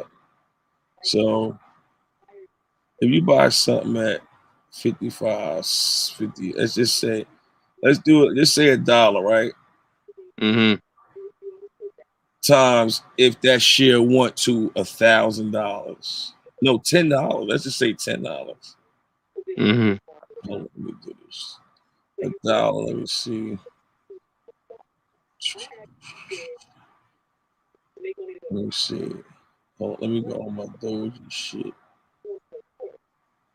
So if you buy something at 55 cents and it go up to $1, hold on, bear with me. Times how many shares?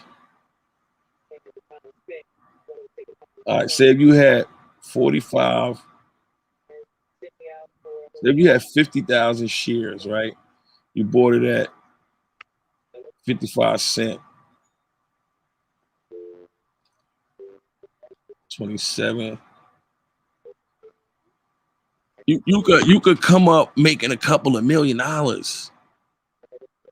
Yeah. Like if Yeah. it go up, if it go from 55 to like $5, $10, 20, yo, your money would just be like, that's how these people are winning. True. Playing a whole nother game that we ain't playing. Mm-hmm. Hey, Ma, you can send me that picture.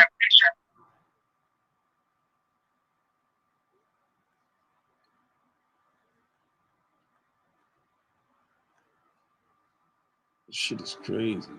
This shit is crazy. Mel.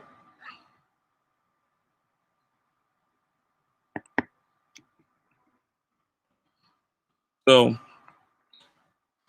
today, if you in this, if you listening to me right now, let me put it up on the screen.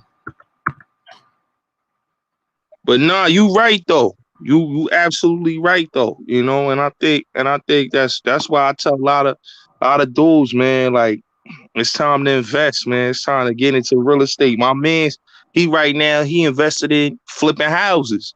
You know what I'm saying? That's what a lot of dudes need to start doing. If you don't want to invest in stock, investing in flipping houses, man. You get your money up, get your credit score right, flip some houses, man. That's what dudes need to start doing, man. Start thinking about legacy, man. Cause the streets is dead. That's a fact. The Oh, streets is dead. It ain't coming back. lock your ass up. That's a fact. It ain't coming back. It's done. It's done data. The streets is done data. It's time to get legitimate. You know what I'm saying? I know a lot of dudes don't want to get legitimate. They just love that urge for that fast money, but that fast money is done. You know, it's time to think about, you know, if you got children, it's time to think about your kids. It's time to think about your legacy, man. It ain't time to be getting locked up and basically you ain't around your kids. So you got to think about what's good for you and your family. Not be selfish and think about what you want to do, your urges, and be petty because you ain't living the same life you was living. You can live that same life, but legitimately. Exactly. I think it's a you know, I said this on one of my shows. We so comfortable. We so comfortable that it's hard to mentally change. You got to build Mm-hmm. your mind to change. You got to. It's like if you go to the store, you laying in the bed. You got to build up your mind to get up, wash your ass, go outside. It's the same shit with opportunities. You got to build your mind up. Mm-hmm. And Mm-hmm. that's what I'm trying to do now. I'm trying to build what I'm doing. I'm trying to build everybody's mind up for this shit.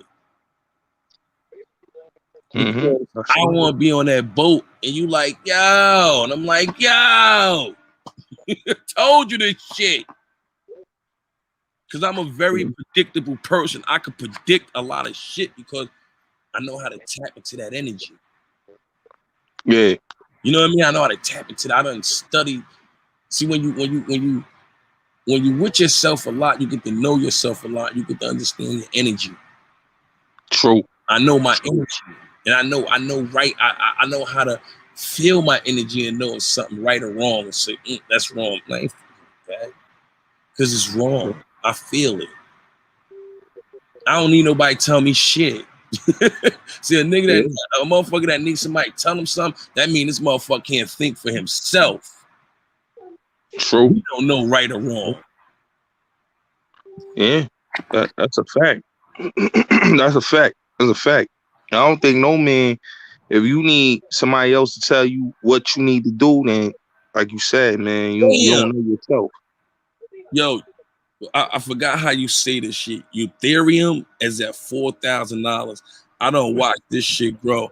But like I said again, 4,000 a share. That's why I don't really want to even entertain it, because that's only one share. With Doge, that should go up 20, 30 cents. It's you know what I mean? You got to get in on the low. You got to get in on the low, not the high. If it's high, it's over with. Fuck that. Just go to something else. Yeah. I mean, that's what I mean, you know, I've been trying to like, cause a minute, I ain't gonna front, man. When I started doing the Bitcoin thing, I was on and off with it. You know what I'm saying? I would cash out. I would, you know what I'm saying? I would get the money. I see it grow, and then I cash out on it. And then I started really like saying to myself, I was saying like, but like you said, you ain't really getting crazy loot from it. Yeah, you just getting pennies. You just getting pennies, really. And it's like when you look at Doge, you really getting like dudes is making $1 million to more. Bro. You know what I'm saying? Just by the way they investing crazily. And a lot of times, a lot of these dudes ain't investing a whole lot of money.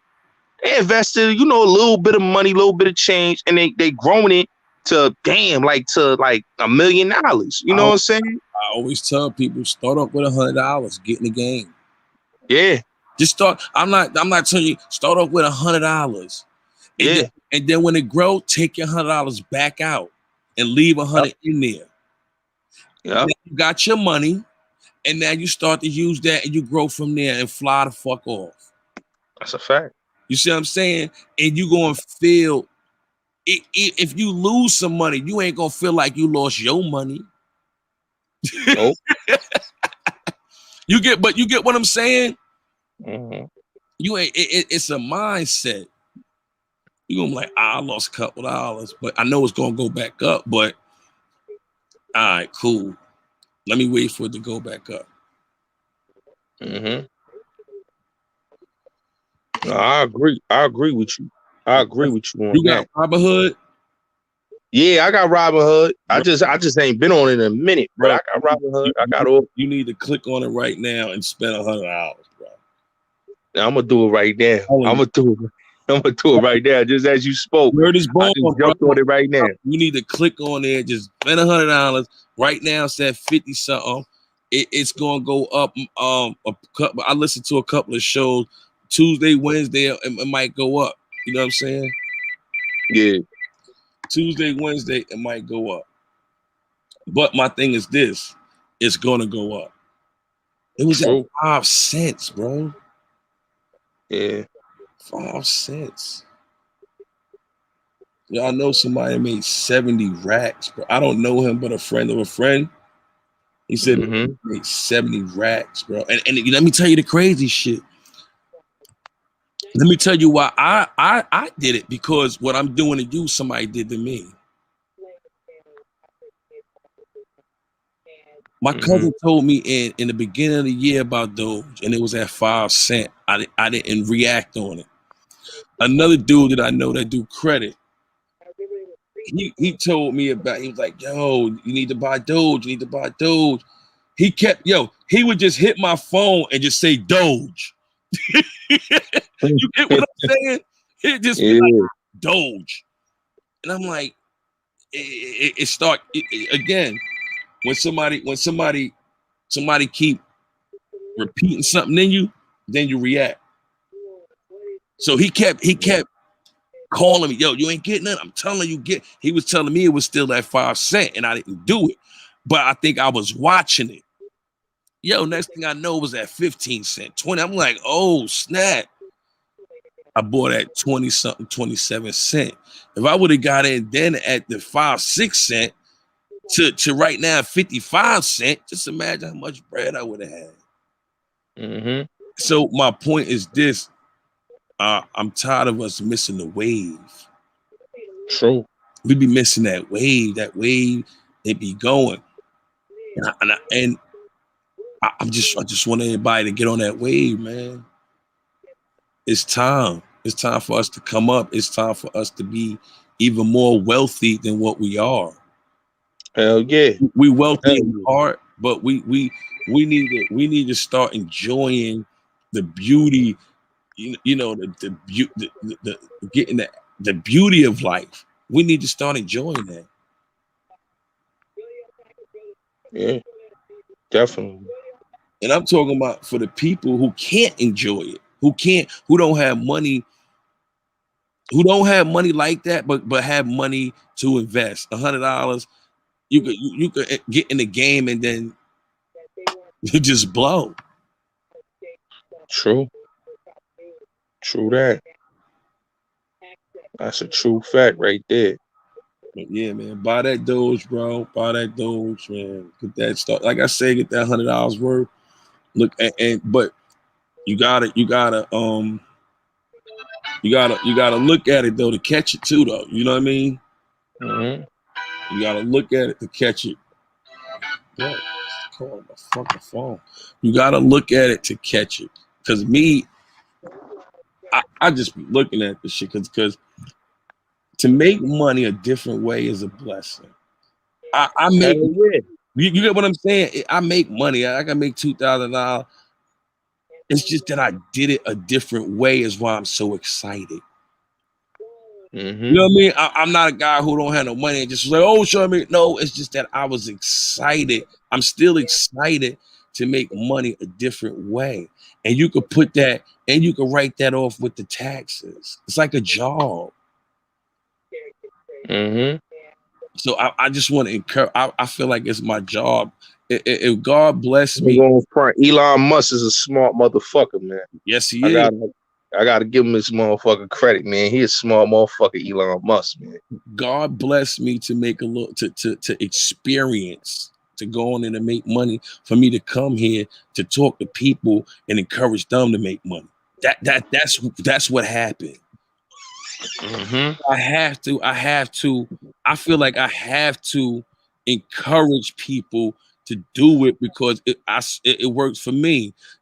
Who am I to say it ain't gonna work for you? It's gonna work for you. You get what I'm saying? Like, it's gonna work for you. I'm not gonna look at you and be like, man, I ain't telling him that shit ain't gonna work for him. Just because I don't know you, Gotti, right? You don't know me, right? Mm-hmm. Yeah. But why I'm not gonna push you for something to work for you? You get what I'm saying? I'm not looking for nothing out of it. Hey, yo, Gotti, I know you made money. Give me no. I want to hear you. Next time I talk to you, I want to hear like, yo, oh, what's up? Yo, I want to hear the story. Yeah. That's what's going to make me happy because now I feel like I did my job. No, that's a fact. That's a fact. That's a fact. And that's how we supposed to feel. That's how we supposed to feel when we put somebody on.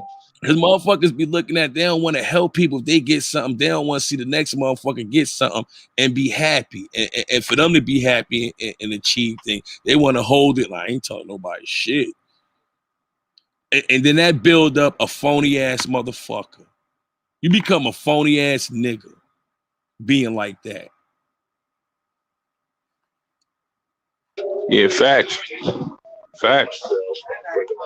I agree. I agree, family. I ain't gonna lie. That's some facts right there. But you said what your page is? Oh, the Bullets Gotti Show 2.0. I got it in the back chat. I got it in the private chat. You can see it. Yeah, I saw that. Definitely, I will, come on your page and support you, and you know what I mean. Yeah, man. Yo, listen, my channel, man. We just had a conversation about this. I think Friday night, we was talking about Doge. And we was talking about how Elon Musk gonna be in Saturday Night Live and how Doge was jumping up. You know what I'm saying? And we was talking about how like a lot of dudes gotta start investing in like that's what I've been telling dudes. Like I've been telling dudes on my platform for the longest, like you gotta start thinking about the future in your life, man. Fuck that street shit, man. It's about investing, man. You know what I'm saying? It's about generational wealth and a legacy, man. You know what I'm saying? Making sure you leaving something for your family and your kids. If you got kids, you leaving something back for them. You know what I'm saying? And that's what dudes gotta understand, man. You gotta think like a boss, man. You gotta have that hustler mentality. Word. Right now, Doge is at 53 cents.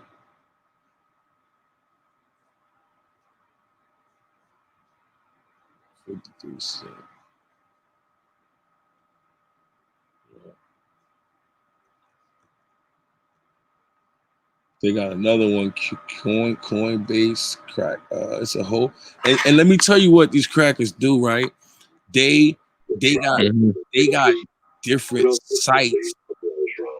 It's like certain apps you could buy stuff, but if you don't know by word of mouth or whatever you ain't in the game, it's certain apps you can't like. It's certain apps you can't buy big Hell yeah, buy Doge on, and it's certain apps you can. Like my man was asking me, did I know about Siacon? Siacon is not on Robinhood. You gotta find out what app you can buy it on. See this? It's like hiding it in the book. That type of phrase. yeah. Certain shit on different apps that you don't know about, so niggas can't buy it.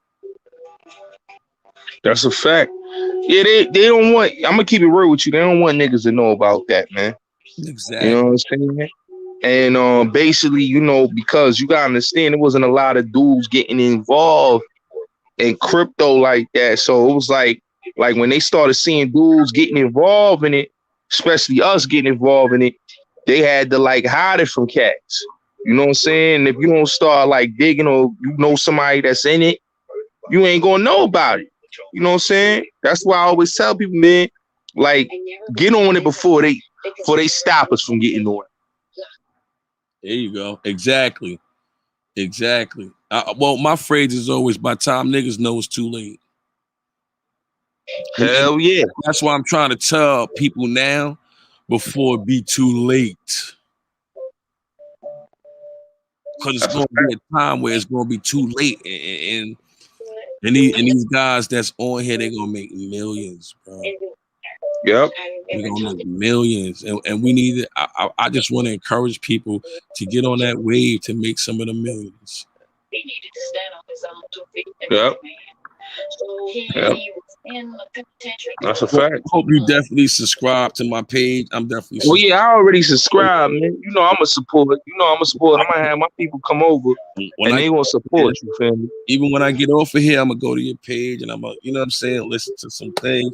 That's what I do. Yeah. So I always appreciate everybody panel and what they talking about, because I learn from listening. Mm-hmm. You know what I mean? I learn from listening to a lot of people and different opinions. I like to see the young guys on point, being educated on things.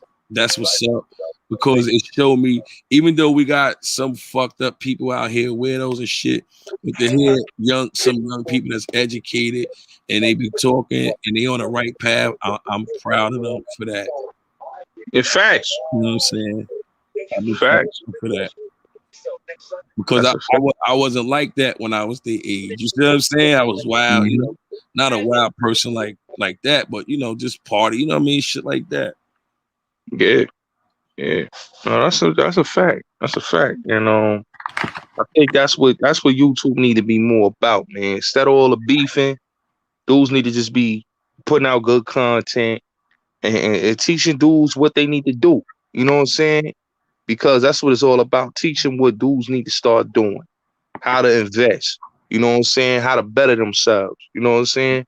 When I watch some dudes on YouTube, I'm watching them how to better myself. I ain't trying to hear, like, I can't watch dudes that be on here that talking about the streets all day. You know what I'm saying? Been there, done that. I want to hear about the positive. I want to hear about real topics that's really affecting your life and your future. Not bullshit. You feel what I'm saying, big bro? Absolutely. Let me ask you a question. Mm-hmm. I'm about to go. I'm gonna go a little bit backwards. I didn't want to continuously to talk about this because I wanted to leave it at some rest. But you from New York City, you from Brooklyn. I want your opinion on it. What is your opinion on our brother DMX dying and God and RP to Black Rob and Shock G? But I want to start with DMX. What's your opinion about that?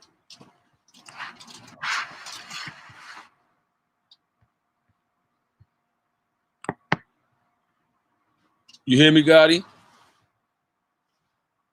I guess he'll be right back. So right now, ladies and gentlemen, I'm just waiting for Gotti to come back. I want his opinion. Oh, big bro, I'm here. I'm here, man. That was me. I went out. My connection went out. What you saying again? Because I wanted to hear because it went out a little bit. I was saying that I know you from New York City. Big up New York City. I'm from Jersey, right across the street. But I want to know what. Like I said, I didn't want to go backwards with this, and I didn't want to talk about this too much about DMX before. That's why I kind of like didn't keep creating shows about it because I wanted to leave it. But I'm just talking to you about it. I want to know what's your opinion about it. How do you feel? How do you feel about it? I'm kind of like, I'm not gonna lie, DMX and Black Rob death, them two deaths.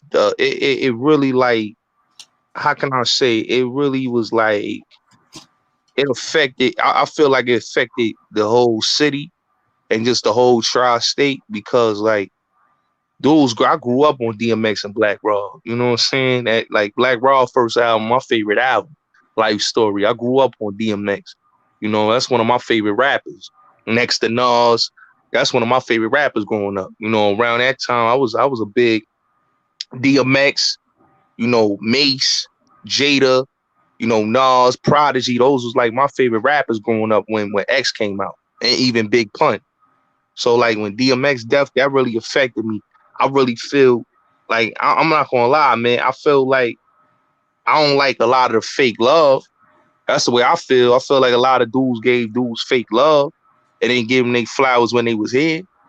You know what I'm saying? Because, when DMX was alive, everybody was calling him trying to call him a crackhead and washed up. Everybody, you know what I'm saying? But what dudes don't understand, that dude went through a lot of pain. You know what I'm saying? And he was suffering a lot. You know what I'm saying? You can hear it in his music. But his music really, made grown men cry. You know what I'm saying? His music had a lot of, dealt with spirituality. So I like that really right there. That affected me. I'm gonna tell you something real crazy. I was going to interview DMX. You know what I'm saying? I was really going to interview DMX on my channel because I had lost my first channel. And in my first channel, I had, ties with people that know DMX. And they was going to line that interview.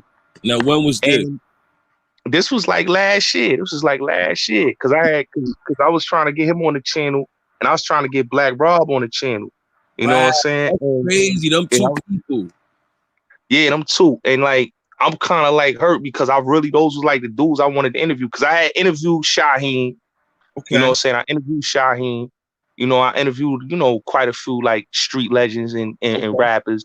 So I really wanted to interview DMX and Black Rob. You know what I'm saying? Because those are two, like, dudes that I grew up listening to. You know what I'm saying? And that's one thing I say, that today, when you see with hip hop, a lot of people not appreciating the legend. You know what I'm saying? And they ain't giving them their flowers. Like, I was watching the versus battle, like, Meth kept talking about giving dudes their flowers. Because people don't remember, DMX was the biggest artist around at that time, man. He was the biggest of the biggest, especially in that era. Nobody was selling more records than DMX, going number one like crazy. He changed the whole paradigm of hip hop. You know what I'm saying? And he basically brought East Coast back. You know what I'm saying? Where it was all shiny suits. DMX gave you that gritty gutter shit. So I always give DMX his flowers, man. And he was well deserving of that. you know, that honor that he got. You know what I'm saying? New York came out and showed him love, you know, which he deserving of that love. You know what I'm saying? Because he brought the city back where it was supposed to be. Okay. Yeah.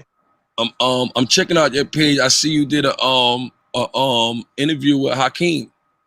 Yeah. Okay. What's up? Hakeem Green, That's yeah. I don't know him, but I met him. That's what's up.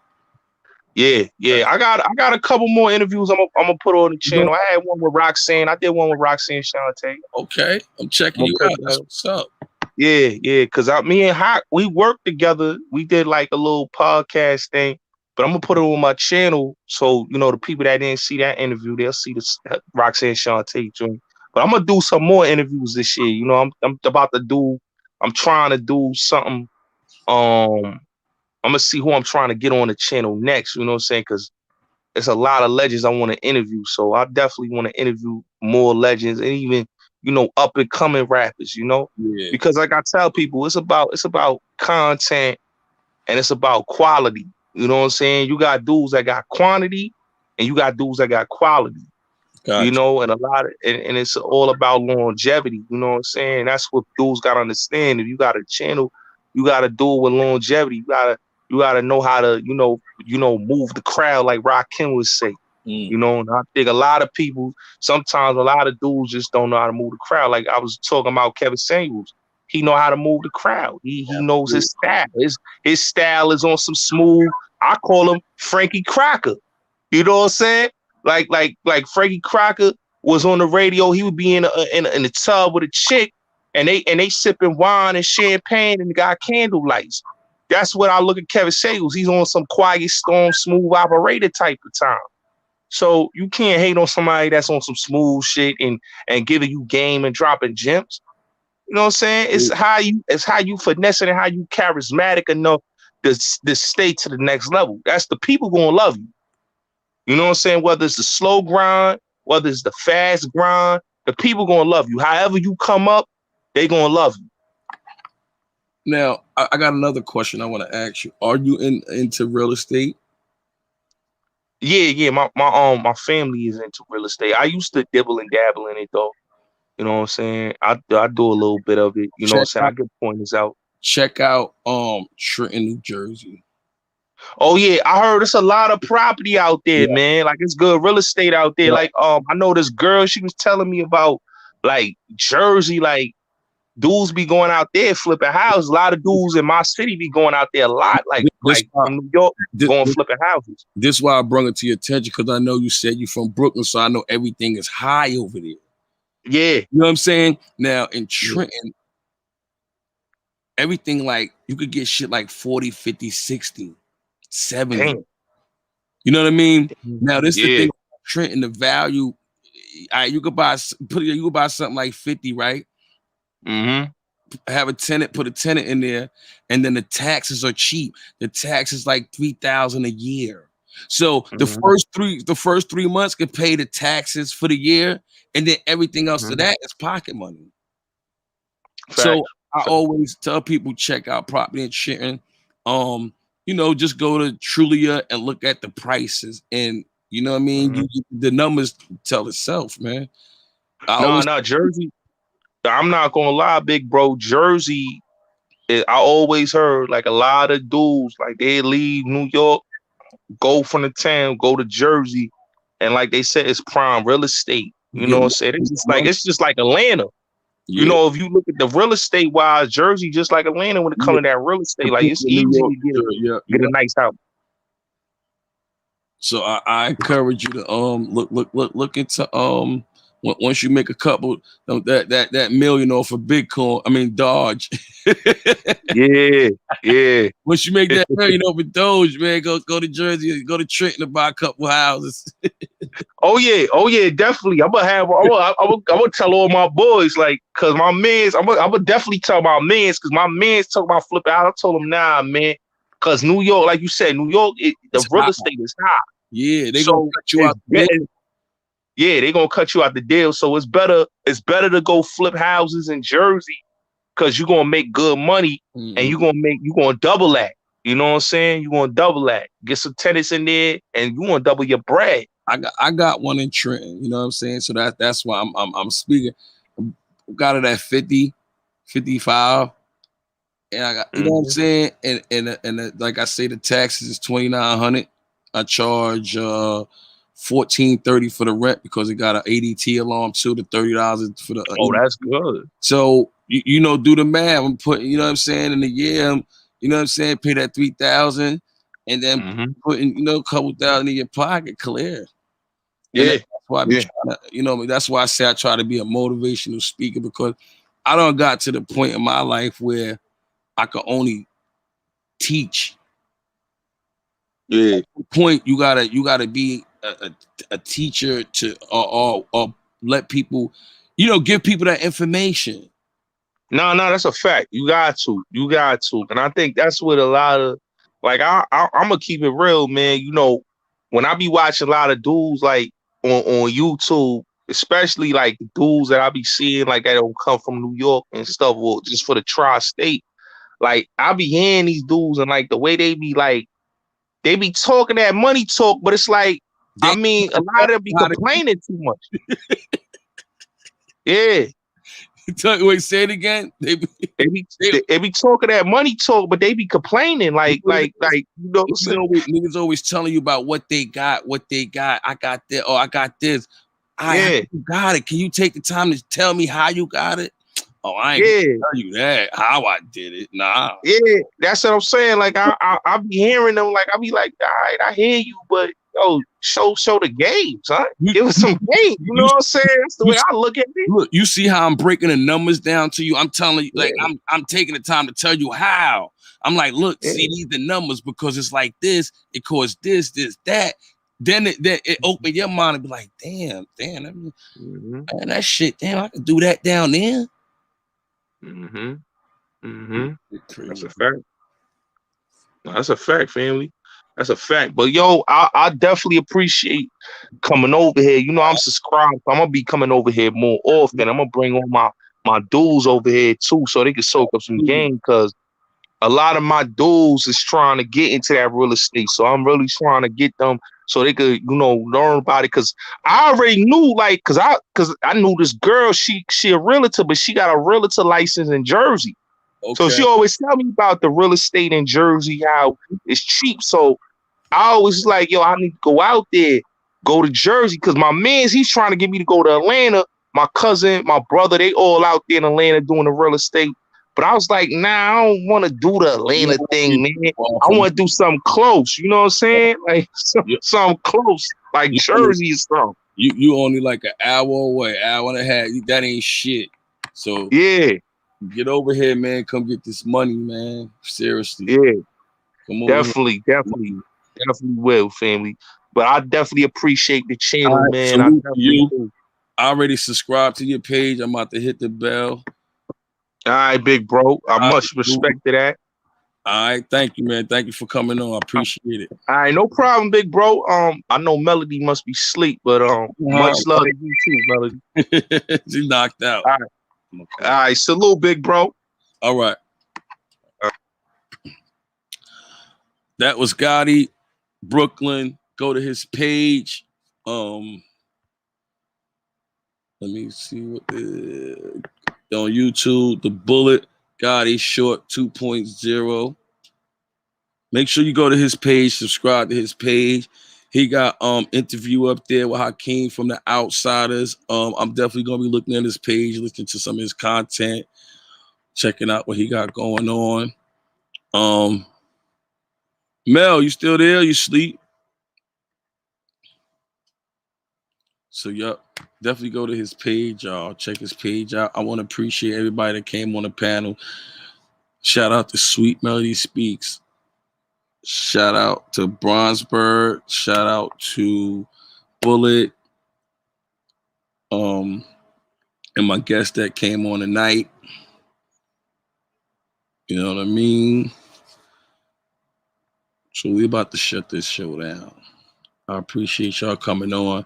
I appreciate you guys listening and giving me the motivation to keep this going and to keep doing it, because I'm motivated by the people that I'm around, I associate with, and they want to come on and speak their piece. And I like it. I like it that I could help create a platform for people that I know for them to have a voice.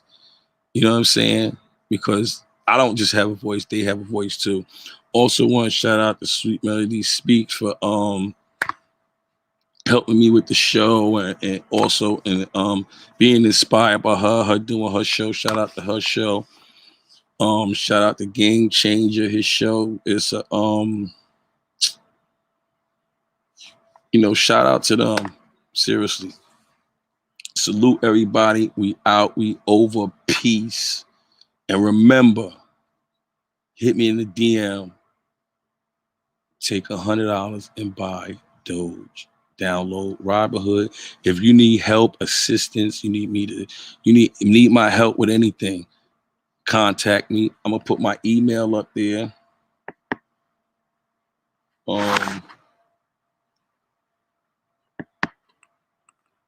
Hey Rivers, you still driving? I'm gonna put my email up there real quick. So you guys, give me a second. That's my email. So if you need any help with Doge, you got any questions, you can email me. Trust me, we going to the moon with this one with Doge, y'all. Let's go. Let's get on this. Let's get on this wave, and let's get some M's. Let's get some M's. Let's talk that into existence. The mouth is very powerful. So if I speak these M's and spit them out my mouth, it's gonna go into your pocket. We're gonna speak ourselves to where we need to be in life. I always say, people words are powerful. That's why you gotta watch what people say to you, because you can speak things into existence. So everybody that's listening, everybody that listen later, I want to speak it into existence. We're going to get million. Let's get this Dogecoin. Let's get this money. I'm out, y'all. Love y'all. Peace. We out of here.